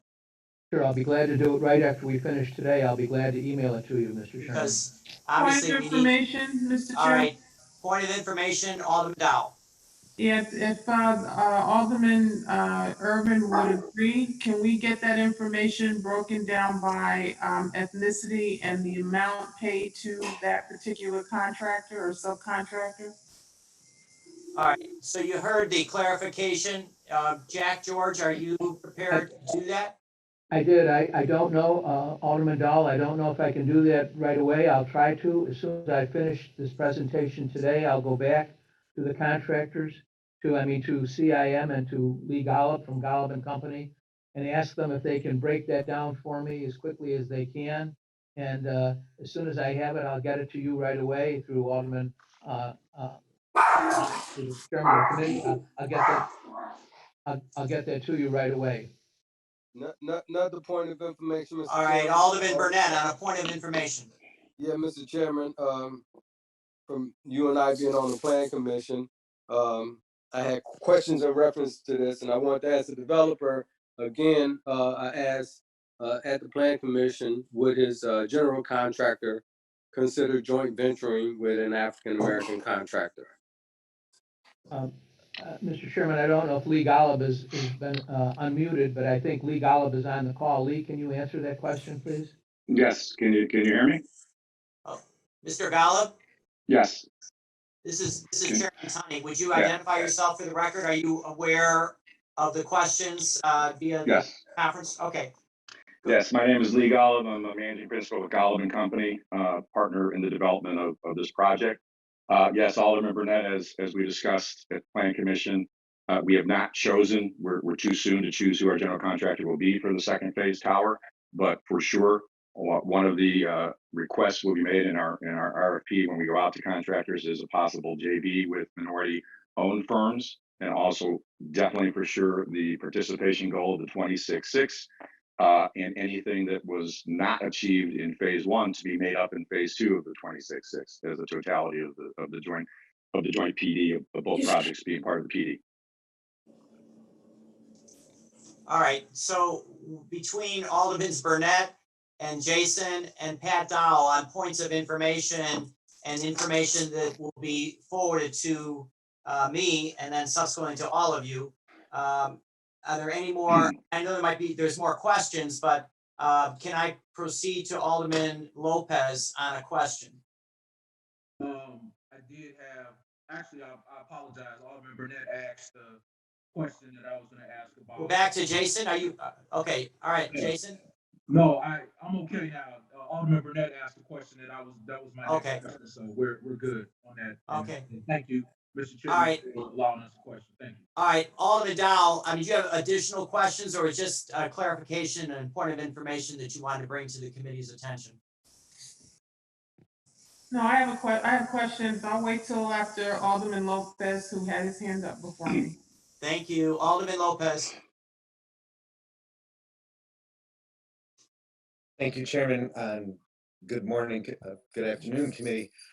First off, I want to congratulate Alderman Riley on this. I know this is a monumental undertaking, and I'm certain that the communities on the south and west side that have the Neighborhood Opportunity Fund participation greatly appreciate that the downtown community is once again adding to the fund. I know we don't get to say thank you enough to what you're doing in your ward that helps us in our wards, but first and foremost, thank you. Second, also with regards to the MBE participation, I think that it is beneficial if we ensure that every demographic is allowed to participate, and strongly encourage the developers to look at all of the qualifying potential candidates that fit that description to be participating in your construction. I think there's more than enough dollars to go around for you to go far and beyond what your stated goals are, particularly with a $700 million development cost. So I would just encourage you to look.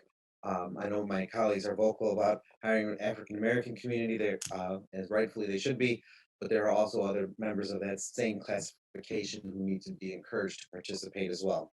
Thank you, Chairman. Thank you, Alderman. Alderman Dowell. Yes, thank you, Mr. Chairman. I just wanted to ask the Jack if he could explain the approach to the affordable housing, how they approach the affordable housing issue. I know that you have the ARO requirement. I'm especially interested in knowing the for sale unit buyout at $238,000. That seems like a very low number given what the for sale unit will be at that location. How was that number arrived at? And the same question regarding the rental unit, is that a city required number? Alderman Dow, that's correct. The numbers of the rental buyout figure is $185,376 per unit, and that's set by the city ordinance. Similarly, the for sale buyout figure is $238,340 per unit. And that's those are the amounts of money that are set forth in the city ordinance as to what the buyout figures are when you buy in lieu of putting the units on site. So that's where we got those numbers from. Okay, so this is all by ordinance numbers. Okay, Yes. so the 11 ARO rental units, that 60% AMI on site, are these spread among the various bedroom sizes, or are these all 11 one-bedroom units? I can let Lee Gallup answer that, but the city requires that they be spread out, and that's what we will be doing, and that's what we do on all of the other projects that we have with the city. The city does not want them all clumped together, and they ask that they be spread out properly, and that's what we intend to do. Lee, if you want to add to that, please go forward. No, I think you said it exactly as we intend. They will be spread out throughout the building as far as What is the spread out gonna be, you know? So there's roughly 440 units in the rental portion that'll be on floors. Again, I don't have it right in front of me, but above the hotel. So we're way too soon for actual design of those units, but they will be spread throughout the middle of the building there, where all the rental units are, on probably 20 to 30 floors worth of space. So Lee, I think the Alderman's question was not just where they were geographically located, but what is the mix of the affordable units? So the mix of the project, again, at this moment is typical to other high-end apartment buildings that we've done in the city. They're mostly studios, one bedrooms, and convertibles. There's a limited amount of 2 bedrooms and not a lot of 3 bedrooms. So when we create the mix for the entire building, we will have to, for ordinance, put the mix in for the 11 units within that range on the percentages as well. All right, so I'm not gonna get a specific number here, so I see. I would like to ask the Department of Planning and Development, who monitors to make sure that these 11 units come in the way they're supposed to come in? So, Alderman, this is Patrick Murphy. Alderman Tunney, Chairman Tunney, is that okay? Yeah. Proceed, Patrick. Okay, Alderman Dowell, I'm with the Department of Planning. The plan development has a requirement. It has an exhibit that details out the affordability requirement. And as the project comes in for permitting through the Part 2 process, we will work with the Department of Housing staff to make sure that the affordability requirements are met, both in terms of unit provision, unit mix, and also any in lieu payments that are due at the time. So we work hand in hand with Department of Housing and the permits. They can't get zoning sign off until they satisfy the ARO ordinance requirements. Right, that allows them to get their permit, right? But then after they get their permit, sometimes these developers don't follow through on what they've committed. Well, so the Department of Housing will also monitors how the units are handled over the life of the agreement. So we can get you information on exactly how that is tracked, but that is handled through the Department of Housing, and they do that for all the projects, plan developments or not, whenever there is an ordinance-based commitment for a quantity of units. All right, and to the Alderman, Alderman Riley, just curious, did you have any opposition or concerns raised regarding view corridors? Always. How did you handle that? I mean, what's your perspective on that?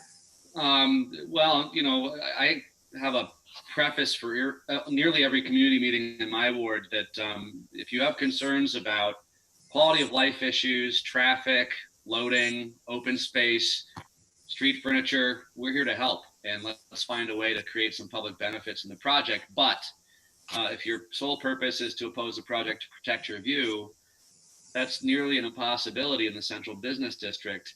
because of the very aggressive zoning entitlements that the land has here. So while it's a bummer to lose your view, and believe me, projects I've approved in my own ward have blown my view away. It's one of those sad realities, you know, unless you live along the lakefront, you don't get a guaranteed view in Chicago, unfortunately.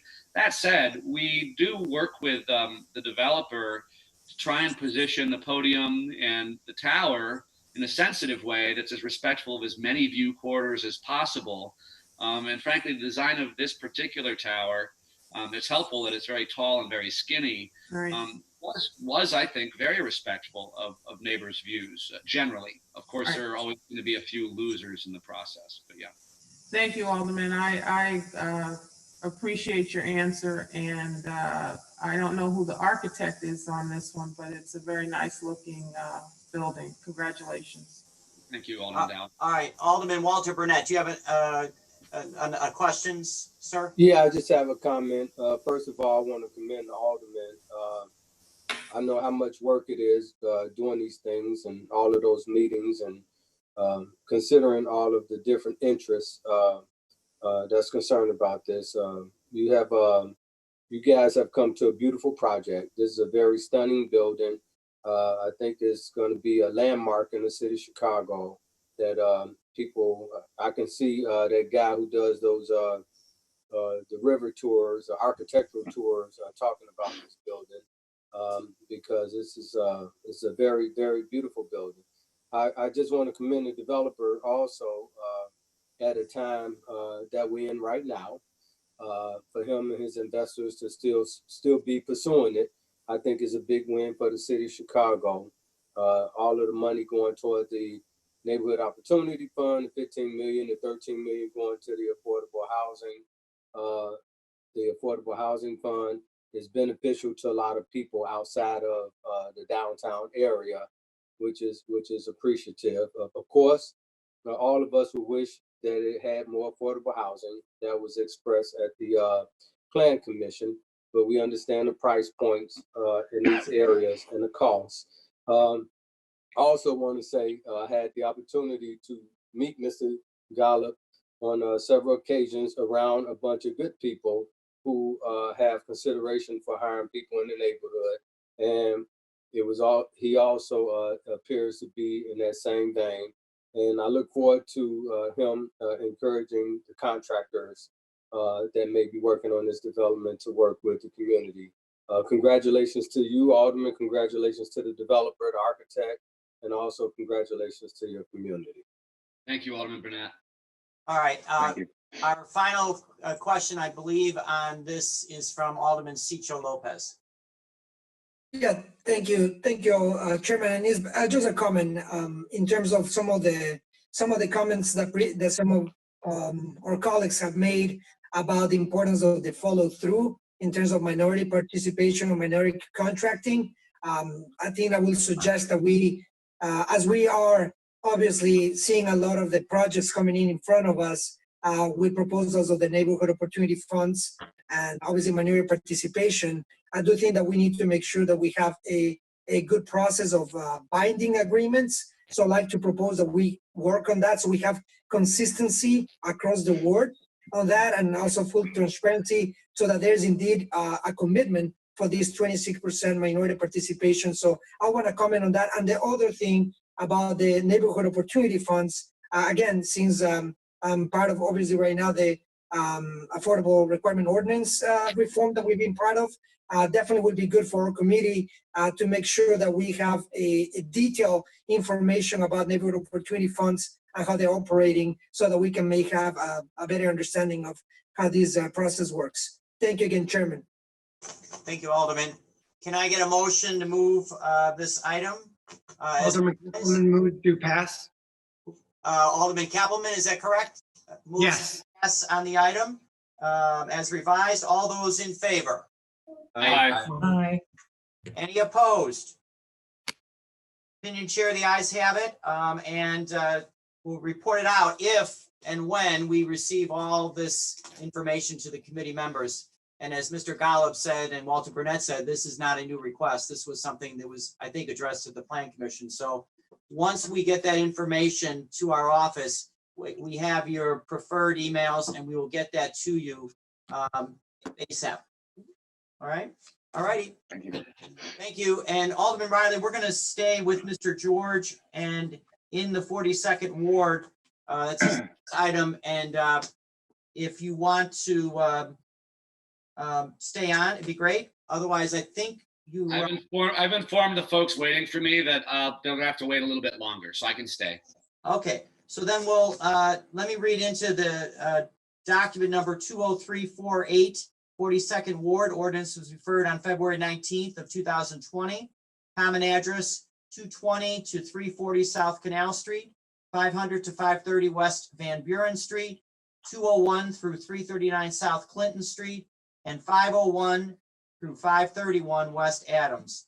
The change request PD 376 to PD 376 as amended. Mr. George. Good morning, Mr. Chairman and members of the committee. Good My name afternoon is- to you. Good afternoon to you too. So, Thank you. My name is John George. I'm an attorney with offices 71 South Wacker Drive. I'm appearing on behalf of the applicant, which is 320 South Canal Title Holder LLC, in connection with what is really a technical amendment to Business Plan Development 376. This property, Mr. Chairman, as you've indicated, is in the 42nd Ward. It's within what we call Subarea C of Plan Development 376, which was approved a year ago, and it bears the common address of 320 South Canal. Again, I would ask, before going forward with my presentation, I would ask that the matter was before the Plan Commission on May the 8th, and I would ask that the report of proceedings and all the documents that were presented at that hearing be incorporated into and be made a part of the proceedings before your body this morning, or this afternoon. Alderman Raboyes moves to incorporate the records from the Plan Commission. All those in favor? Aye. Aye. Aye. Any opposed? Any opposed? Opinion chair, the ayes have it. The records are now incorporated. Continue on, Jack. Thank you, Mr. Chairman. On October the 31st of 2018, the Chicago City Council approved an amendment to PD 376 for the applicant to construct in Subarea C a 50-story office tower with a height of 715 feet and approximately 1,500,000 square feet of office space and retail space on the ground floor with 400 parking spaces below that with 4 loading docks off of Clinton Street with an FAR of 16.74. And it also had an adjacent 1.5 acre public plaza next door. Because of demand for additional office space at this building, the developer is now seeking to add an additional floor of office to the building, making it 51 floors, and to move 2 smaller floors down lower. So we would be increasing the height from 715 to 730 feet, and we would be increasing the FAR to 78,770 square feet, for a total square footage of 1,578,777 square feet and an FAR of 17.11. In addition, we're seeking to add an additional 2,576 square feet of vacated right-of-way to the net site area for Subarea C, for a total site area then of 92,286. This additional FAR would require that we provide contributions to the Neighborhood Opportunity Bonus Fund, and we'll be paying another $1,070,517 into the FAR Neighborhood Opportunity Fund. The payment will be divided as was required, $856,000 to the Neighborhood Opportunity Fund, $107,000 to the Citywide Adopt a Landmark Fund, and another 10% or $107,000 into the Local Impact Fund. There are no other changes are being made to the previously approved office tower. The construction cost of this project is $300 million and will create 1,500 temporary jobs and 66,000 office and retail jobs, as well as generate approximately $17 million annually in real estate taxes. In addition, the applicant has paid $1.6 million to the city for the vacation of a public right-of-way, which was adjoining the applicant property, to square off our site and increase the size of the plaza and park area, which is depicted on the slide. Furthermore, the applicant is committed to achieving hereunto the MBE and WBE participation goals of 26% for MBE and 6% for WBE, and has awarded to date $16.7 million in contracts to the city certified MBE contractors and $11.6 million in contracts to city certified WBE contractors. In addition, the applicant has agreed to provide several traffic improvements in the surrounding area that are memorialized in the traffic management plan. This was something, the traffic management plan and this issue of traffic was a central issue for Alderman Riley and for the community. And as a result, we created this traffic management plan, and some of the highlights of that include traffic signal and pedestrian countdown signals at specific key intersections, designated taxi and rideshare pickup and drop-off zones, relocated shuttle bus loading zones. And in addition, the applicant has agreed to compensate the city for a portion of the costs of 3 traffic control aids and 2 parking enforcement aids to help traffic operations at key intersections within and adjacent to the planned development during peak AM and peak hours, Monday through Friday. We believe that this proposed technical amendment to the planned development meets the standards of the Chicago zoning ordinance and to the requirements for planned developments. And so on behalf of the applicant, I would respectfully request that you approve and give favorable consideration to this project. Again, I would like to give special thanks to Alderman Riley and the Department of Planning for all the time and work that was put in on this. Again, Alderman Riley had community meetings, and on the one, we had extensive community meetings when this was first heard. We met with them on this particular issue, and we have what's been addressed in this document is in response to his concerns regarding the traffic and also the park and how big the park would be and how it would be improved. I stand ready, and Mr. Rafael Carrera from our company is also here to answer any questions that any of you might have concerning this project. Thank you. Alderman Riley, do you want to give a brief Sure. Yes, conversation Chairman, about the community engagement? Yes, Chairman, I don't have a long list to read on this one. As a reminder, we all reviewed and approved the broader project some time ago. This is a technical amendment. To boil down all those numbers Jack was throwing around there earlier, they need a little bit more FAR to make the project work. And that's why they're back before us. But I think Jack wanted to simply highlight some of those public benefits that were negotiated, but I don't want to belabor those with this committee, given that we've reviewed those once before. But a beautiful park will be delivered in conjunction with this project, adjacent to Union Station. And as Jack mentioned, the applicant has also agreed, after negotiations with OMC, the police department, and CDOT, to make funding commitments to assign traffic control aids to better manage and literally manage the traffic that flows around Union Station. It is absolute gridlock there today. It requires that extra touch. This project will help deliver that. I think that's a benefit, not just to the neighborhood, but to the entire city. So for all those reasons, I'd ask you to approve this technical amendment to a very ambitious project we've already reviewed and approved, but I'd be happy to answer any questions my colleagues might have. Alderman, let's see, I don't see any questions on that. So can I get a motion? Move to pass on this item. Move to pass by Alderman Wagisback. Alderman Wagisback moves to pass on this item. All those in favor? Aye. Any opposed? Opinion of the chair, the ayes have it, item is passed. As revised. Thank you, Mr. advised. Chairman. Thank you so much, Mr. Chairman. Thank you. Okay, Thank you, Chairman. alrighty, thank you. All right, now we're gonna go back. For committee members, the middle of page 8. All right, committee members, we're going back to page 8. In the middle, the attorney is Mark Kupiak, and the document number 20359, 25th Ward, ordinance referred on April 22nd of 2020. Common address 2345 through 2353 South Wentworth, and the change request C13 Neighborhood Commercial District to C15 Neighborhood Commercial District. Mark, are you with us? Yes, thank you, Mr. Chairman. And thank you for your patience on this one. We almost got you to a lunch date, but unfortunately, in the afternoon, so. No problem. Mr. Chairman, members of the committee, my name is Mark. If I get my camera set up here, that's better. Mark Kupiec, I'm an attorney with offices at 77 West Washington, and I represent the applicant, M.E. Wentworth LLC. The applicant is the owner of the subject property.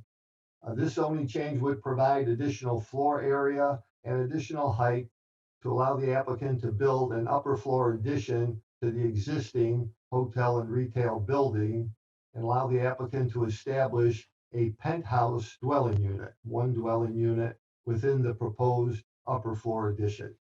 We have provided plans and information to the alderman to begin this project. At his request, we appeared before his advisory committee, explained the project and answered questions. Afterwards, we followed up with the aldermanic staff. And I do believe since then the alderman has sent you his letter of support. Mark, we do have a letter of support from Alderman Lopez. We would ask your support. Icho Lopez. Thank you, my vice chair. Right. All right. All right. Speaking of Alderman Cicho Lopez, would you like to comment on this South Wentworth project? Yeah, thank you, Chairman. So we reviewed the application with the applicant. We're happy to see more jobs coming to the community, obviously adhering to obviously environmental standards and guidelines for local hiring. So look forward to work with the applicant to bring these jobs to the community and have a good process for local hiring that we badly need across the city. So thank you for the applicant to working with us, and we look forward to continue working with them. Thank you, Alderman. Alderman, from my understanding, is this the owner's unit up on the top? Yes, Mr. Chairman, it is. The developer plans to utilize that. The subject property to the east is the Dan Ryan Expressway. It's got a very nice view of downtown. So that was his idea behind this penthouse unit. Thank you. Questions for committee members? Hearing none, can I get a motion? So moved, Mr. Chairman. Alderman Raboyes moves to pass on the item. All those in favor? Aye. Any opposed? Opinion chair, the ayes have it. Item is passed. We're gonna now move again with Mark on document number 20360, 30th Ward. Ordinance was referred on April 22nd of 2020, and the common address 4205 through 4207 West Roscoe. Mark? Mr. Chairman, members of the committee, my name is Mark Kupiec. I'm an attorney with offices at 77 West Washington. I represent the applicant. The applicant is the owner of the subject property. And this zoning change will allow the applicant to build a new building. It will be a 2-story building, 3 dwelling unit residential building. The plan is for a condo building. We had contacted the alderman, submitted our information. He asked for a community meeting. We did do mail notice for this community meeting. We had the community meeting, explained the project, answered the questions, no objection voiced there. Followed up with the alderman and aldermanic staff. And I do believe we have his letter of support, although I believe the alderman's here to speak for himself. We do have a letter of support from Alderman Raboyes. Ariel, do you have anything else to comment? Thank you, Mr. Chairman. As Council Kupiec mentioned, there was a community meeting that was held on January 20th. There were objections, and we asked for a favorable support to move forward on the subject matter. Motion move. Do I have a motion move to pass on the item? Alderman Lopez moves to pass. Chairman. Alderman Lopez moves to pass on the item. All those in favor? Aye. Aye. Any opposed? Hearing none, the item is passed. Thank you, Mark. Thank you. And I think that's it for you, right, Mark? That is, yes, it is. Thanks. Okay, thanks so much for your patience. Now we'll move with Dan Lauer. We're on the top of page 9 for our committee members in document number 20368 T1, 25th Ward. Ordinance was referred on April 22nd of 2020. Common address 2435 through 2437 South Levitt Street. Change request, RS3 Residential Single Unit Detached House District to a B23 Neighborhood Mixed Use District. Dan. Hi. Good Hi. afternoon. Good afternoon, Mr. Chairman and members of the committee. Good to see everybody. This is 243537 South Levitt. It's application 20368 type 1. I represent Malik Bader, B-A-D-E-R, and Nas Bader from a company called Bader Levitt LLC. And the proposal is RS3 to B23, Mr. Chairman. The Bader brothers purchased this property at a foreclosure sale in November of 2018. It was formerly, and this is going back some years, a SRO. So normally to reduce dwelling units from a higher number to a lower number, in this case 9 dwelling units, it would be easy, but there technically are no dwelling units at this property. There were only SRO units licensed by the city. There's no longer a pending SRO license. There has been no SRO license for approaching 10 years, it appears. The property is transit oriented since we're within proximity to the Western Avenue bus line. I would like to say thanks to Ana Robles and to Steve Valenciano for working with me on all of these issues. Mr. Bader, Nas Bader, and Malik Bader grew up in Pilsen, and they own numerous other properties. In fact, in Pilsen, Mr. Chairman, including they purchased the St. Anne's Church, which is by 18th and Levitt from the Archdiocese, and are rehabbing that to residential. For this building, there'll be no changes to the footprint whatsoever. We met with Alderman Cicho Lopez's 25th Ward Zoning Advisory Committee and obtained their support. We're very grateful for the assistance of Diego Morales from the 25th Ward and for Alderman Cicho Lopez's letter of support. Thank you, Dan. Alderman Cicho Lopez, would you like to comment on this application? Thank you, Chairman. We want to thank the applicant for working with us. I know that the building has been vacant for a while, and there have been concerns, obviously, having a property vacant for so long. So I want to thank the applicant. I know that they also have worked with us and said that even though they're not required to do affordable housing, they've been working with us to make sure that the rents reflect the area's average and work with us to maintain, obviously the fabric of the community. So I want to thank the applicant for working with us, and we're supporting the project. Questions for Alderman Cicho Lopez? So I have a technical question in regards to, I've been on the council a fair amount of time. Would someone from the department explain this SRO issue? Because there was quite a bit of SRO preservation ordinances that we worked hard on. So this predates all that. So can Patrick, can you talk about this?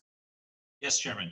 I have talked with the law department and the Department of Housing, and as Mr. Lauer said, this predated the SRO preservation ordinance, and so it did not apply to the conversion of this specific building. I'm assuming it was vacant at the time we were, and that license had expired well before we passed that ordinance for preservation. I can't speak to the vacancy portion of it, but the license that was there was no longer active for this under the rules of the preservation ordinance when it was passed. Okay. All righty. Other questions? Yeah. And Chairman, just to add, this is Alderman Cicho Lopez. Yeah, just to add, that's one of the, zoning advisory board did check on the SRO regulations, and that's the understanding that the committee had as well. So just want to add that for the record. Thank you, Alderman Lopez. I know if you had the ability, you would be getting more affordable housing with the SRO in place. But that being said, now we have a letter of support from you. So can I get a motion to move to pass on the item? Move to pass. Move to pass by Alderman Dowell. All those in favor? Aye. Aye. Any opposed? Opinion chair, the ayes have it. The item is passed. Thank you. And Dan, I think that's it for you. That's it for me. Thank you, Mr. Chairman. Good to see you. Okay, next, we're gonna stay in the 25th Ward. Document number 20395, T1, 25th Ward, ordinance referred on April 22nd of 2020. The common address, 2049 West Coulter Street, change request RS3, residential single unit detached house district to a B25 neighborhood mixed use district. Tyler Manick. Good afternoon, Mr. Chairman and members of the committee. For the record, my name is Tyler Manick, attorney for the applicant Mid-Coast Investments LLC. The applicant seeks a type 1 zoning map amendment to rezone 2049 West Coulter from an RS3 residential single unit detached house district to a B25 neighborhood mixed use district.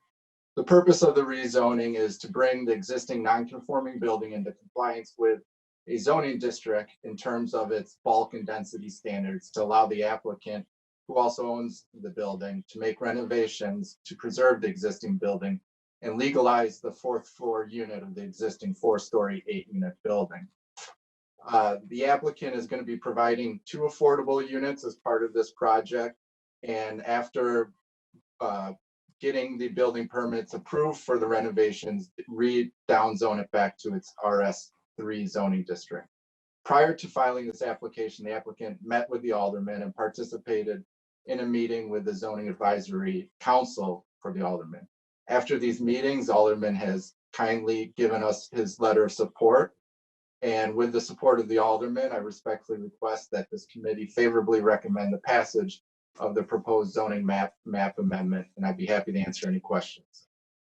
Thank you, Tyler. Alderman Cicho Lopez. No, just again, thanks applicant, we're working with the zoning advisory board and fulfilling the guidelines that we have set up for this particular project. Thank you. Yes, and we do have a letter of support on file for this application.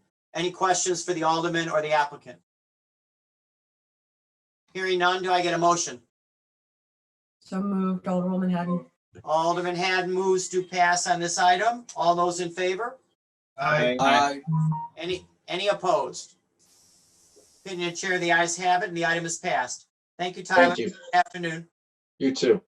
All right, now we're going to move to document number 20366 in the 28th Ward. The ordinance was referred on April 22nd of 2020.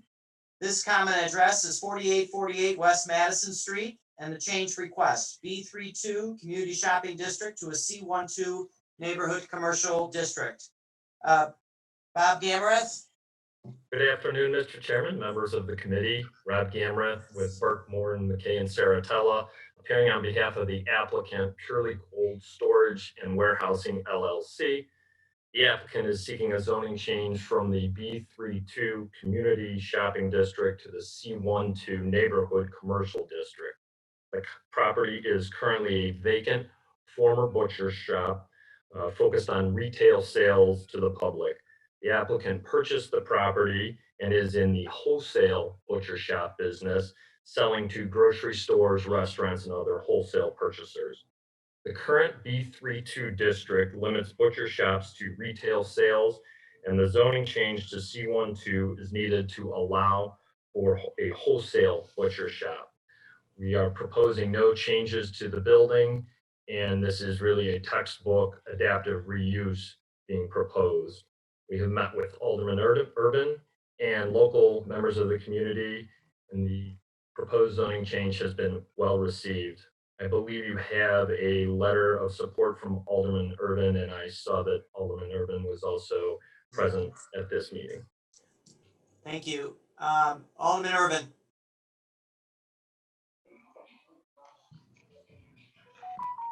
Jason? I'm unmuting. Yes. This project is the Moore and Oink site. Can you hear me? Yes, we can. Okay, this project is the former Moore and Oink site in the 4800 block of Madison that's being repurposed for another meat wholesaler and possibly retail location. We've had conversations with the block club surrounding community support, and hopefully we can get this great location on the west side back to productive use and fill in the balance of the 48 and 4900 blocks of West Madison. Look forward to favorable consideration from the committee, and would answer any questions one may have. Thank you, Alderman. Questions for the applicant or the Alderman? Hearing none, can I get a motion to move to pass on the item? Alderman Lopez, move to pass. Alderman Lopez moves to pass. All those in favor? Aye. Any opposed? Opinion of the chair, the ayes have it, and this item is passed. Thank you, committee. Thank you. All right. Now we're gonna go to Mr. Moore on document number 20356, 30th Ward, ordinance referred on April 22nd of 2020. Common address is 3051 North Monticello Avenue.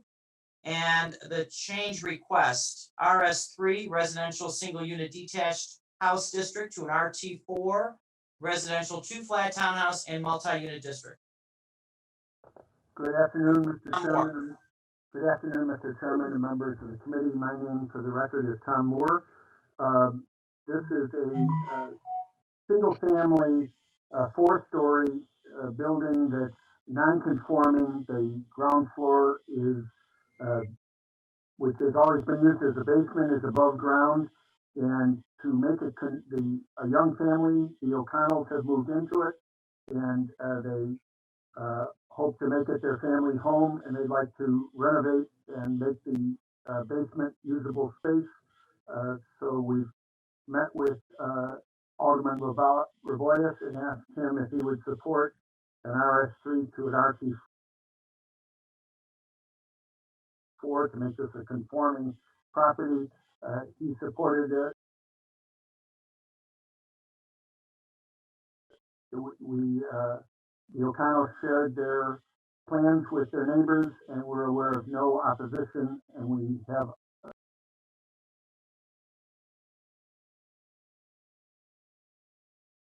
a letter of support from Alderman Raboyes. We'd appreciate your support as well. Thank you, Mr. Moore. Alderman Raboyes, would you like to comment on this effort? We have your letter of support. That is correct. Council Moore did state that all they're doing is making the basement of use. The owners live on the property. There's no expansion of walls or anything. It was not contested by anyone and neighbors. So I asked for your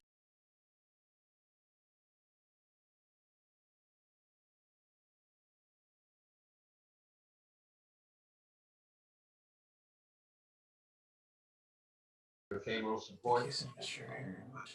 Thank you. Thank you, Alderman. Questions for the applicant or Alderman Raboyes?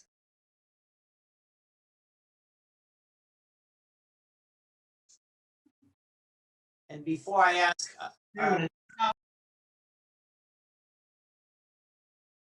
Thomas Moore? I didn't recognize him. Well,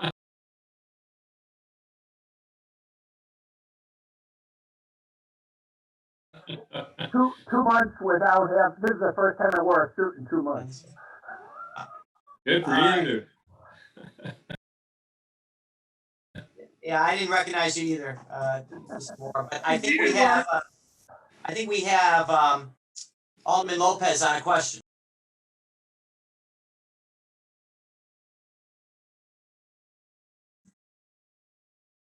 Thank you, Chairman. This is actually for council. I wanted to make sure that he had his customary time on for this zoning committee.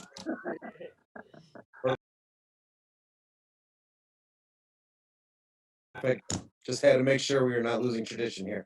Thank you, Chairman. With that, I move to pass if there's no other. All right.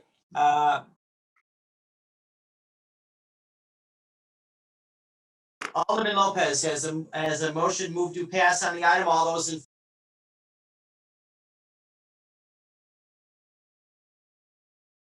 favor? Aye. Aye. Aye. Aye. About this type of application. Alderman Osterman and I have been working with the Department of Planning and Housing, and many of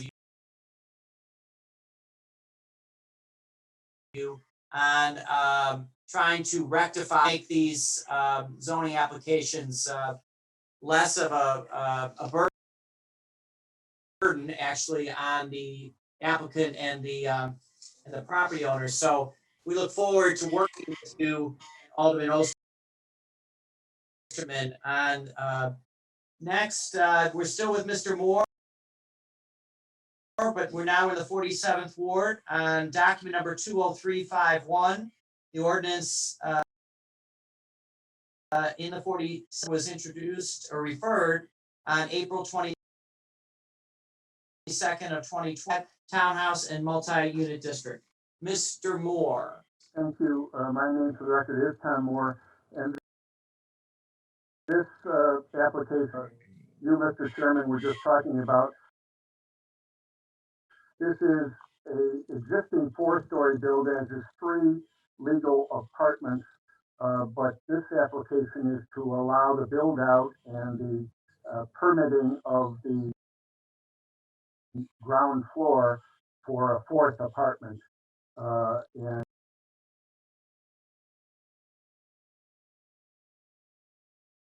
the support as well. We do have a letter of support from Alderman Martin. Any questions for the applicant? Can I get a motion? Motion. Moved by Alderman Raboyes. Okay. All right. O'Shea. Now we're moving into to document number 2098, 36th Ward. Ordinance was referred on April 22nd of 2020. The 2-flat townhouse and multi-unit district. Warren Silver. Good morning, or good afternoon. Warren Silver from Silver Law Office, P. Arevalo.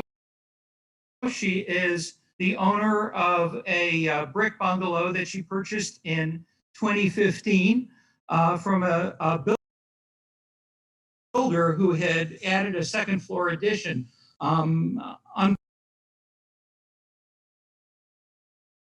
Unfortunately, and unbeknownst to Ms. necessary permits.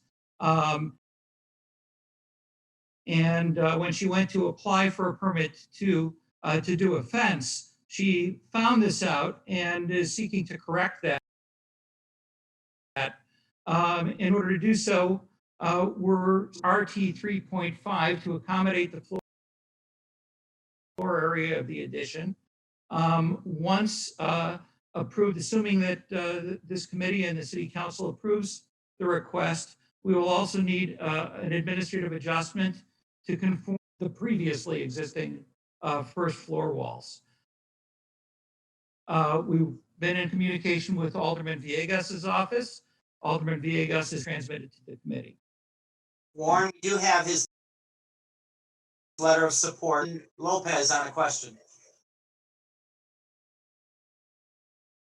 Thank you, Chairman. Was this property purchased as by the applicant with these? Is that what I heard? With these additions in?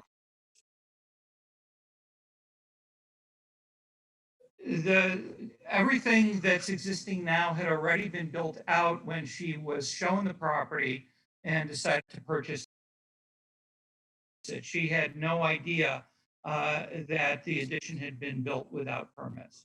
So was there a zoning that was attached to her sale? Well, it was a single family home, and the zoning certificate, I have not seen it because I did not represent her in the purchase, but I presume that since it's a single, that it just showed a single on the certificate of zoning compliance. The reason I ask, and you know, Chairman, that this is something that's been brought up, and I think that as you and Chairman Osterman are pursuing the ADU, people purchasing homes thinking that they bought one thing and only to find out that their zoning or what's on the books is something completely different, so that they don't have to keep coming to this committee for adjustments and zoning corrections. When they're purchased, we should be able to work with them a little easier. That's all. Thank you, Alderman. Other questions?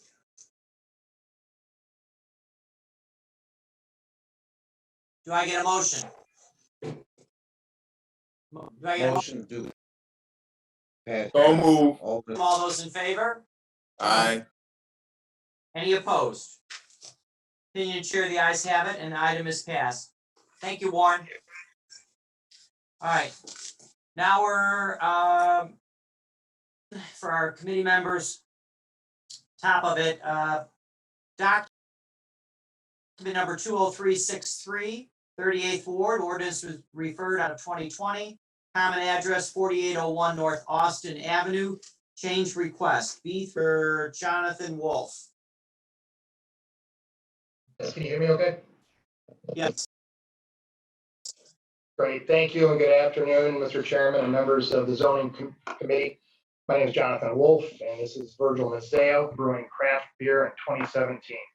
We are seeking to change the zoning of 4801 North Austin from B3-1 to C1-2. The purpose of the zoning change is to have appropriate zoning to brew at a height of 17 feet and a footprint of 1,455 square feet. We have no plans to alter the exterior of the building except for improvements such as windows, tuck pointing, and painting. We do have a letter of support from Alderman Nick Spizzato and respectfully ask the committee's approval on this zoning change. All right, thank you. Questions? We do have a letter of support from Alderman Spizzato. Questions for the applicant? Or We do not have anything to post up? That's all right. I'll just look it up. We do not. But I think we had it in our pre-meeting, did we not? Yeah, we did bring it up. So you know what it is. What is it? Does it exist? Okay, let's ask the applicant. I think this is existing building, no changes. And if I'm not mistaken, it's a one-story building. Correct, sir. Yes, 17-foot building. It was formerly a restaurant that had changed hands numerous times in the past 4 or 5 years. Okay. And no parking? No, sir. Okay. All right. Alderman Wagisback, are you okay? Yeah, I was just curious because I have a brewery that has almost the similar kind of layout with no parking and kind of squeezed into a tight wedge-shaped building. So I was just curious how they were handling some of that, but I'm all good. No other questions. All right. Can I get a motion then on this item? Move to pass by Alderman Alderman Wagisback. Wagisback moves to pass on the item. All those in favor? Aye. Aye. Any opposed? Opinion chair, the ayes have it. Item is passed. Thank you very much. Skip the next item. Thank you. Thank you. Take one out of order here. We're gonna move to the bottom of page 11. And this is document number 20228, 47th Ward. Ordinance was referred on October 16th of 2018. Common address 3246 through 3360 North Campbell Avenue, 2500 to 2546 West Melrose, 3237 through 34. Change request, institutional plan development number 1184 and RS2 residential single unit district to a C11, and then to institutional plan development number 1184 as amended.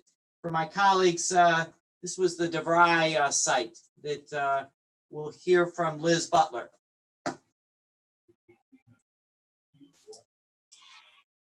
Thank you. Good afternoon, Mr. Chairman and members of the committee. My name is Liz Butler from the law firm of DLA Piper, located at 444 West Lake Street in Chicago.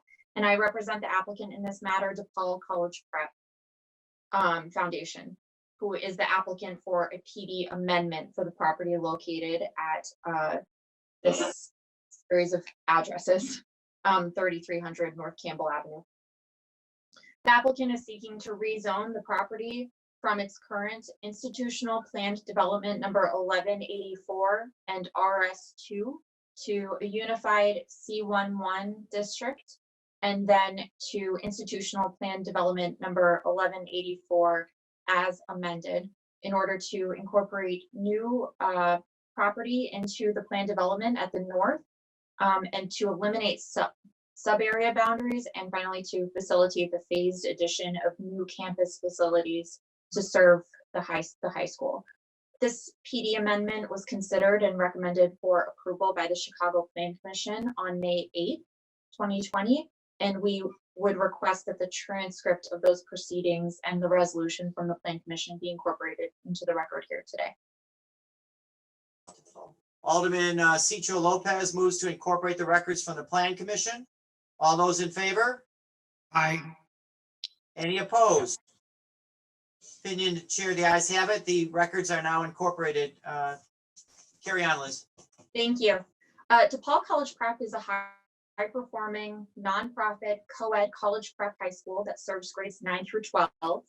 It currently operates at 3633 North California Avenue. In response to rapidly growing enrollment, DePaul College Prep acquired the approximately 17-acre campus that you see here, including the two modern school buildings located at 3300 North Campbell. As the chairman mentioned, this is the former DeVry campus. DePaul plans to move its operations to the new campus this summer, July 2020. And the proposed PD amendment will allow DePaul to relocate and to upgrade and enhance the campus with new modern facilities, including expanding its athletic facilities. The campus currently has these two modern academic buildings that you see here. The applicant is proposing to construct a new 2-story athletic building and to replace a portion of the surface parking lot with the installation of an athletic turf field at the northeast of the site. Replacing the surface parking lot with a turf field will reduce the overall campus parking from 610 spaces to 413, which is more than sufficient to accommodate DePaul faculty, students, and visitors. The applicant presented the proposed development at a community meeting hosted by the 47th Ward in March 2020. DePaul has also engaged with community partners, its immediate neighbors, academic partners, and local chambers of commerce over the last 18 months. All of the community partners are enthusiastically supportive of the campus relocation and the proposed development. The applicant has worked closely with Alderman Martin and the Department of Planning and Development and the Department of Transportation on this project. We understand that the Alderman is in support of this plan development amendment and has provided a letter to that effect to the committee. We respectfully request that you recommend City Council approval of the application. We appreciate your time and consideration of this matter, and I'm available to answer any questions that you may have. Thank you. We do have a letter of support from Alderman Martin. We have questions, comments from any of our committee members. Hearing none, I just wanted to make a comment and or compliment. I know that former Library Commissioner Mary Dempsey, this is her major project, and she spoke very eloquently about the school, its diversity, its students from all over the city. It's an amazing project. I still don't know how we can afford it, but if anyone can get it done, it's Mary Dempsey. So it's a handsome redo. Obviously, DeVry has its own set of issues. I think they're downtown now, if I'm not mistaken, Liz. The campus of DeVry has moved downtown. Is that correct? Right. Okay. Right. I guess, Mr. Chair, if I could, one point of order, I believe that we have a substitute ordinance that we would ask the committee to pass on. The change to the ordinance was a request that the ordinance be effective upon passage rather than upon publication. And I think that we heard from the department that that would be acceptable. So Liz, that would request that. let me ask Patrick if we have a substitute basically allowing this to move forward immediately after it passes the full city council. Is that correct, Patrick? I am checking that right now. I will get right back to you, Chairman. We do, and the mayor, it was cleared by the mayor's office. Yeah. Oh, then, okay, I heard Nicole, then, okay. Then you have it. So I guess, is Nicole the enforcer now? Or is it, I'm gonna wait, I'm gonna have to wait to see what the mayor's office says about that, but no, I think we've been made aware of that, and Liz, thank you for bringing it to the attention. So we will, first of all, ask to move the substitute, and I explain what the substitute is. Can I get a motion to move on the substitute? So move, Mr. Chairman. That is Alderman Raboyes, I believe, move the substitute. All those in favor? Aye. Any opposed? All right, so we're on the, that has been made part of the record, Liz. And Thank you. before I ask for a motion on the amended ordinance, I know it's separate from the this application, but as we said, DeVry is downtown. What do you know of anything that's going to happen with the Gordon Tech or DePaul campus over there on California, I believe? You know that.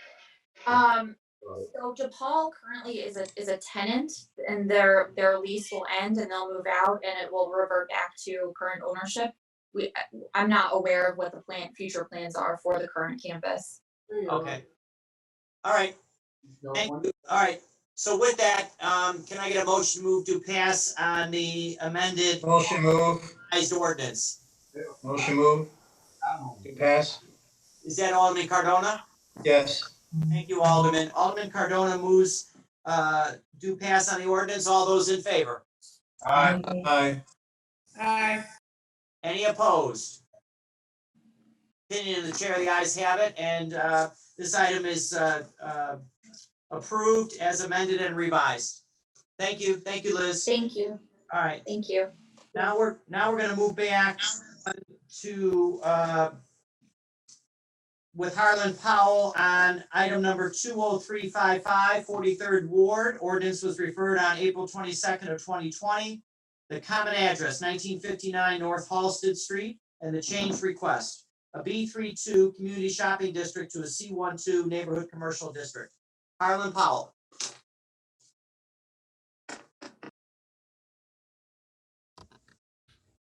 Hi, can you hear me? We can hear you. Thank you. Okay.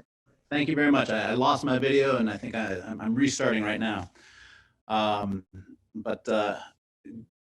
Here we go. Good afternoon, Mr. Chairman and members of the committee. My name is Harlan Powell. I'm an attorney with the law firm of Powell Junia PC, located at 230 West Huron Street here in Chicago. I'm appearing today on behalf of the applicant Janine's Wine Bar LLC, the owner of the subject property. As you mentioned, Mr. Chair, the subject property is currently zoned as a B3-2 community shopping district. The applicant seeks to rezone the property to C12 neighborhood commercial district. The applicant currently operates a wine bar at the neighboring address just to the north, 1961 North Halsted. It holds a tavern license to facilitate its operations at this address. The applicant is seeking the zoning change here today to accommodate the expansion of its tavern license to cover both addresses. A zoning change is needed because the City of Chicago Liquor Dealers Ordinance Section 4-60-020 prohibits the issuance of tavern licenses in any B3 zone within 400 feet of an existing tavern. And here, there are 2 existing taverns within 400 feet of the applicant's premises. The zoning change to C1-2 would effectively address this issue. As mentioned, the property is located in the 43rd Ward, and the applicant has received the support of Alderman Smith, who I believe provided a letter via email earlier this week to the committee. We also had a community meeting co-hosted by the Alderman and Lincoln Central Association last week. The Lincoln Central Association did express its support The immediate neighbors have expressed their support, and we are aware of no objections to this zoning change. I am obviously available for any questions the committee might have. With that, I respectfully request your favorable recommendation on this matter. Thank you. Thank you, Harlan. I know we have a letter of support from Alderman Smith, but she's also on the line because she's super excited about this one. So Alderman Michelle Smith. Thank you very much, Mr. Chairman. I wanted to appear live at this meeting to express my support and ask for the vote of my colleagues in support of the zoning change. This wine bar called the J9 Wine Bar is a solely owned business by a woman who grew up in our ward and started this business to honor her family who owned this building for a very, very long time. It's been very, very successful. Maybe some of you have been there. And they are actually expanding into the neighboring building. In these times, we're very, very grateful for an individual willing to make this kind of investment in our community and someone who's been a really terrific operator. So I wanted to call and express my support, invite everyone to come on in when these times change, and hope that you will pass this zoning change. Thank you, Mr. Chairman. Thank you, Alderman Smith. Questions for the applicant or the alderman? I'm here. I see Alderman Ray Lopez. Alderman. Thank you again, Chairman. I just had a question. First off, I think it's great for Alderman Smith to be able to expand and build on a local business. But I had a question with regards to, in light of everything going on now with COVID-19, how does this change your expansion plan? Because I'm assuming that you didn't have the issues of social distancing and things of like that nature in mind when you applied for this. How is that going to change your dynamic moving forward? And is that going to have a negative impact on your expansion, having to distance people further in your new enterprise? Well, Harlan, before you answer that, obviously you're the lawyer, you're not the proprietor, but it sounded like from Michelle Smith's narrative, they've owned this institution, so to speak, for a long period of time. And while these are very unique times, people are going to have to adapt, and sometimes having a larger space might actually work better so we can socially distance more. But maybe I said too much. Harlan, do you want to add to that? Or Michelle? No, you hit that very much right on the head, Mr. Chair. The expansion will actually be of a benefit to the applicant because it does allow for extra square footage. Whenever the final guidelines are issued for reopening hospitality venues, obviously they'll adhere to the letter. But this additional square footage, and we're talking about approximately an additional 3,600 square feet in the adjoining building, will allow for adequate social distancing and any other measures that may be put into place. So it's kind of an opportune thing for us. That's great. I'm just curious to see how all businesses are responding, and I think to both of your points, it's quite opportune. 3,600 square feet should allow you to have maybe 3 extra tables by the time we're done with our guidelines. Okay, 4 tables. All right. Happy to support. Thank you, Chairman. Thank you. All right. With that, can I get a motion to move to pass on the item? Alderman Hopkins moves to pass. Alderman Brian Hopkins moves to pass on the item. All those in favor? Aye. Any opposed? Opinions share, the ayes have it. And I think maybe the winery might be able to get bottles to go, I think, under the order, maybe. They're doing it right now. We'll have to go purchase it, Alderman. We will not be getting any freebies from that. The restaurants can't afford it anyways, right? So. That's right. No, they're already doing to go. Go on their website, J9. All right. Thanks, Alderman. Thank you, Mr. Chair. We have one more item, and then we have we will go through the signs. So we've got one more item, and I'll read that in. But before we adjourn, we're going to have to go through the sign list, which is not that extensive, so it should be just a few minutes longer. So we are going to go document number 20382 in the 27th Ward. Ordinance was referred on April 22nd of 2020. Common address is 1152 West Randolph Street. Change request C13 Neighborhood Commercial District to a DX3 Downtown Mixed Use District. And committee members will find this on the bottom of page 16. Okay, Everyone else will find it on page 9. so then we have John Escobar as the attorney. Hi, good afternoon. Good afternoon, Chairman, members of the committee. I'm Attorney John Escobar from the Law Office of Tristan and Cervantes, located at 150 North Wacker Drive, Suite 1550, on behalf of the applicant, Quaz LLC.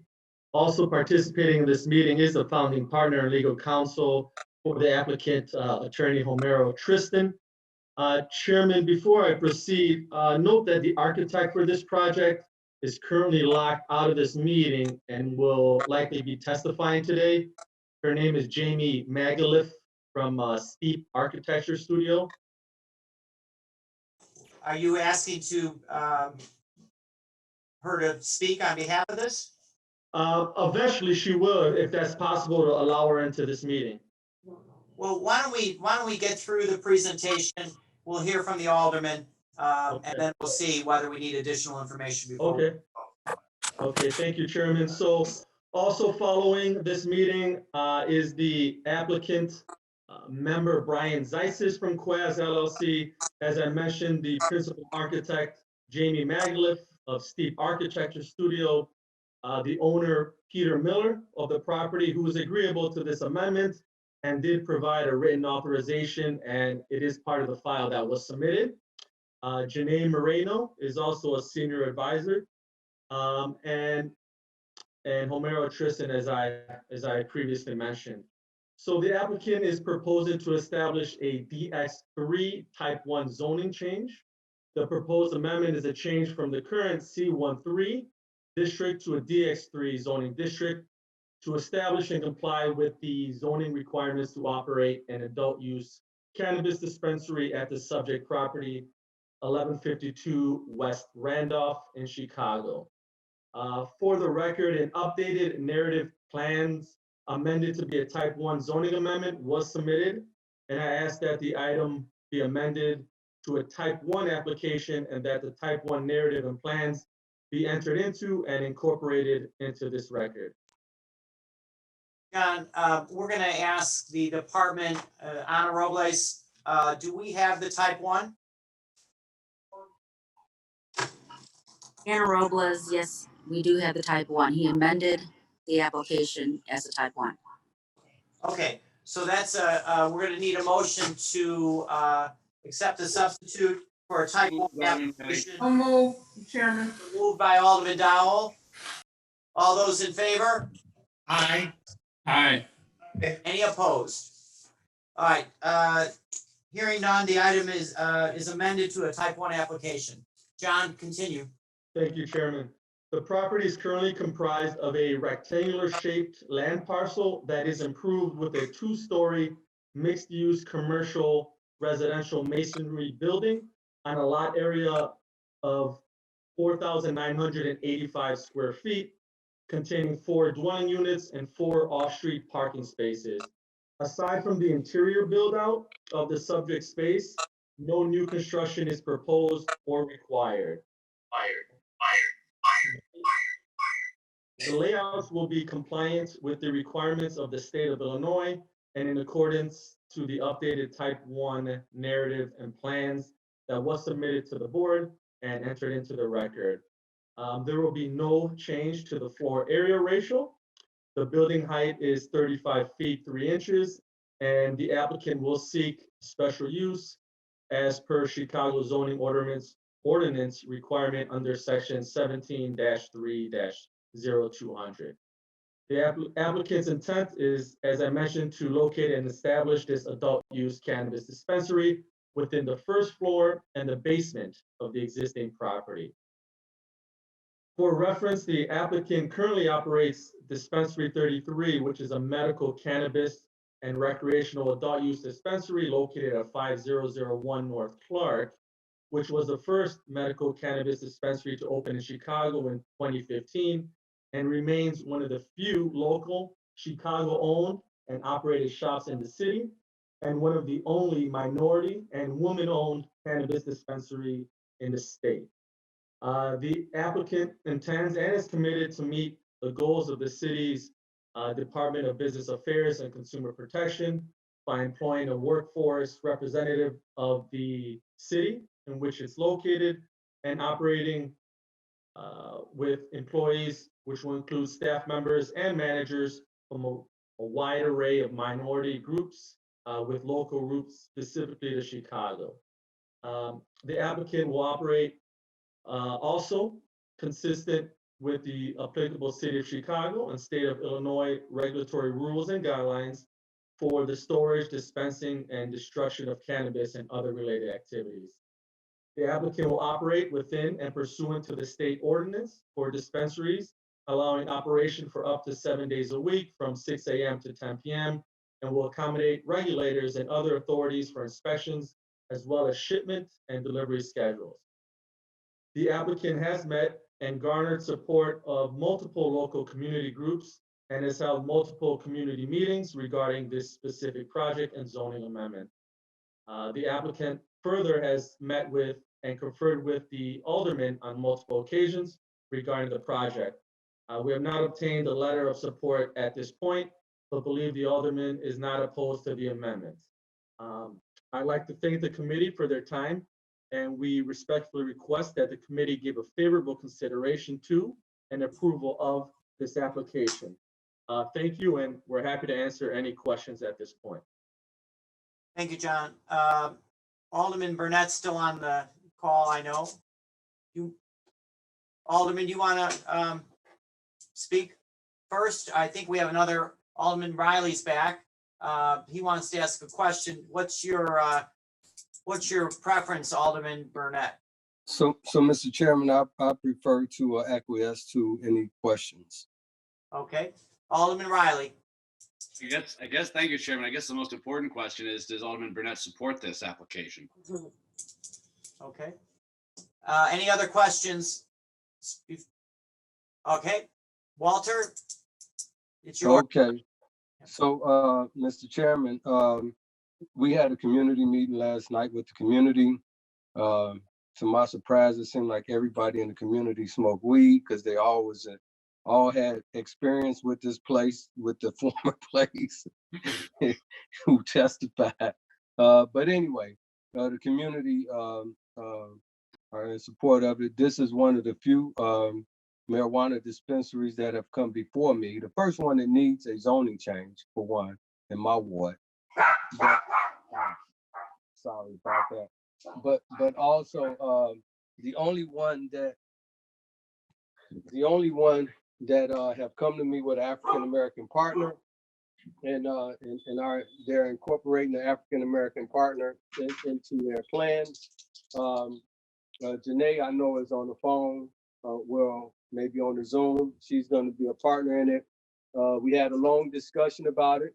Of course, for anyone to have an African American partner or have a partner, period, they have to buy in. And she put all her money together to buy in to be a partner in this. Satisfied with it. The community is satisfied with it. They look to have people work on the construction from the community, and also they will hire people from the community also. I have no problem with it. I'm in support of this this development. Thank you all. Thank you, Alderman. Any more questions? I get a motion to move to pass, and Pass, Alderman Riley. Alderman Riley moves to pass on the item as amended. All those in. All those in favor? Aye. Aye. Okay, any opposed? Hearing none, the item is passed as amended. Thank you very much. Thank you, John. And Chairman. Okay, so that's it for the map amendments. I want to read into the record the large signs in the various wards. I'll read them all out and then ask for a motion at the end.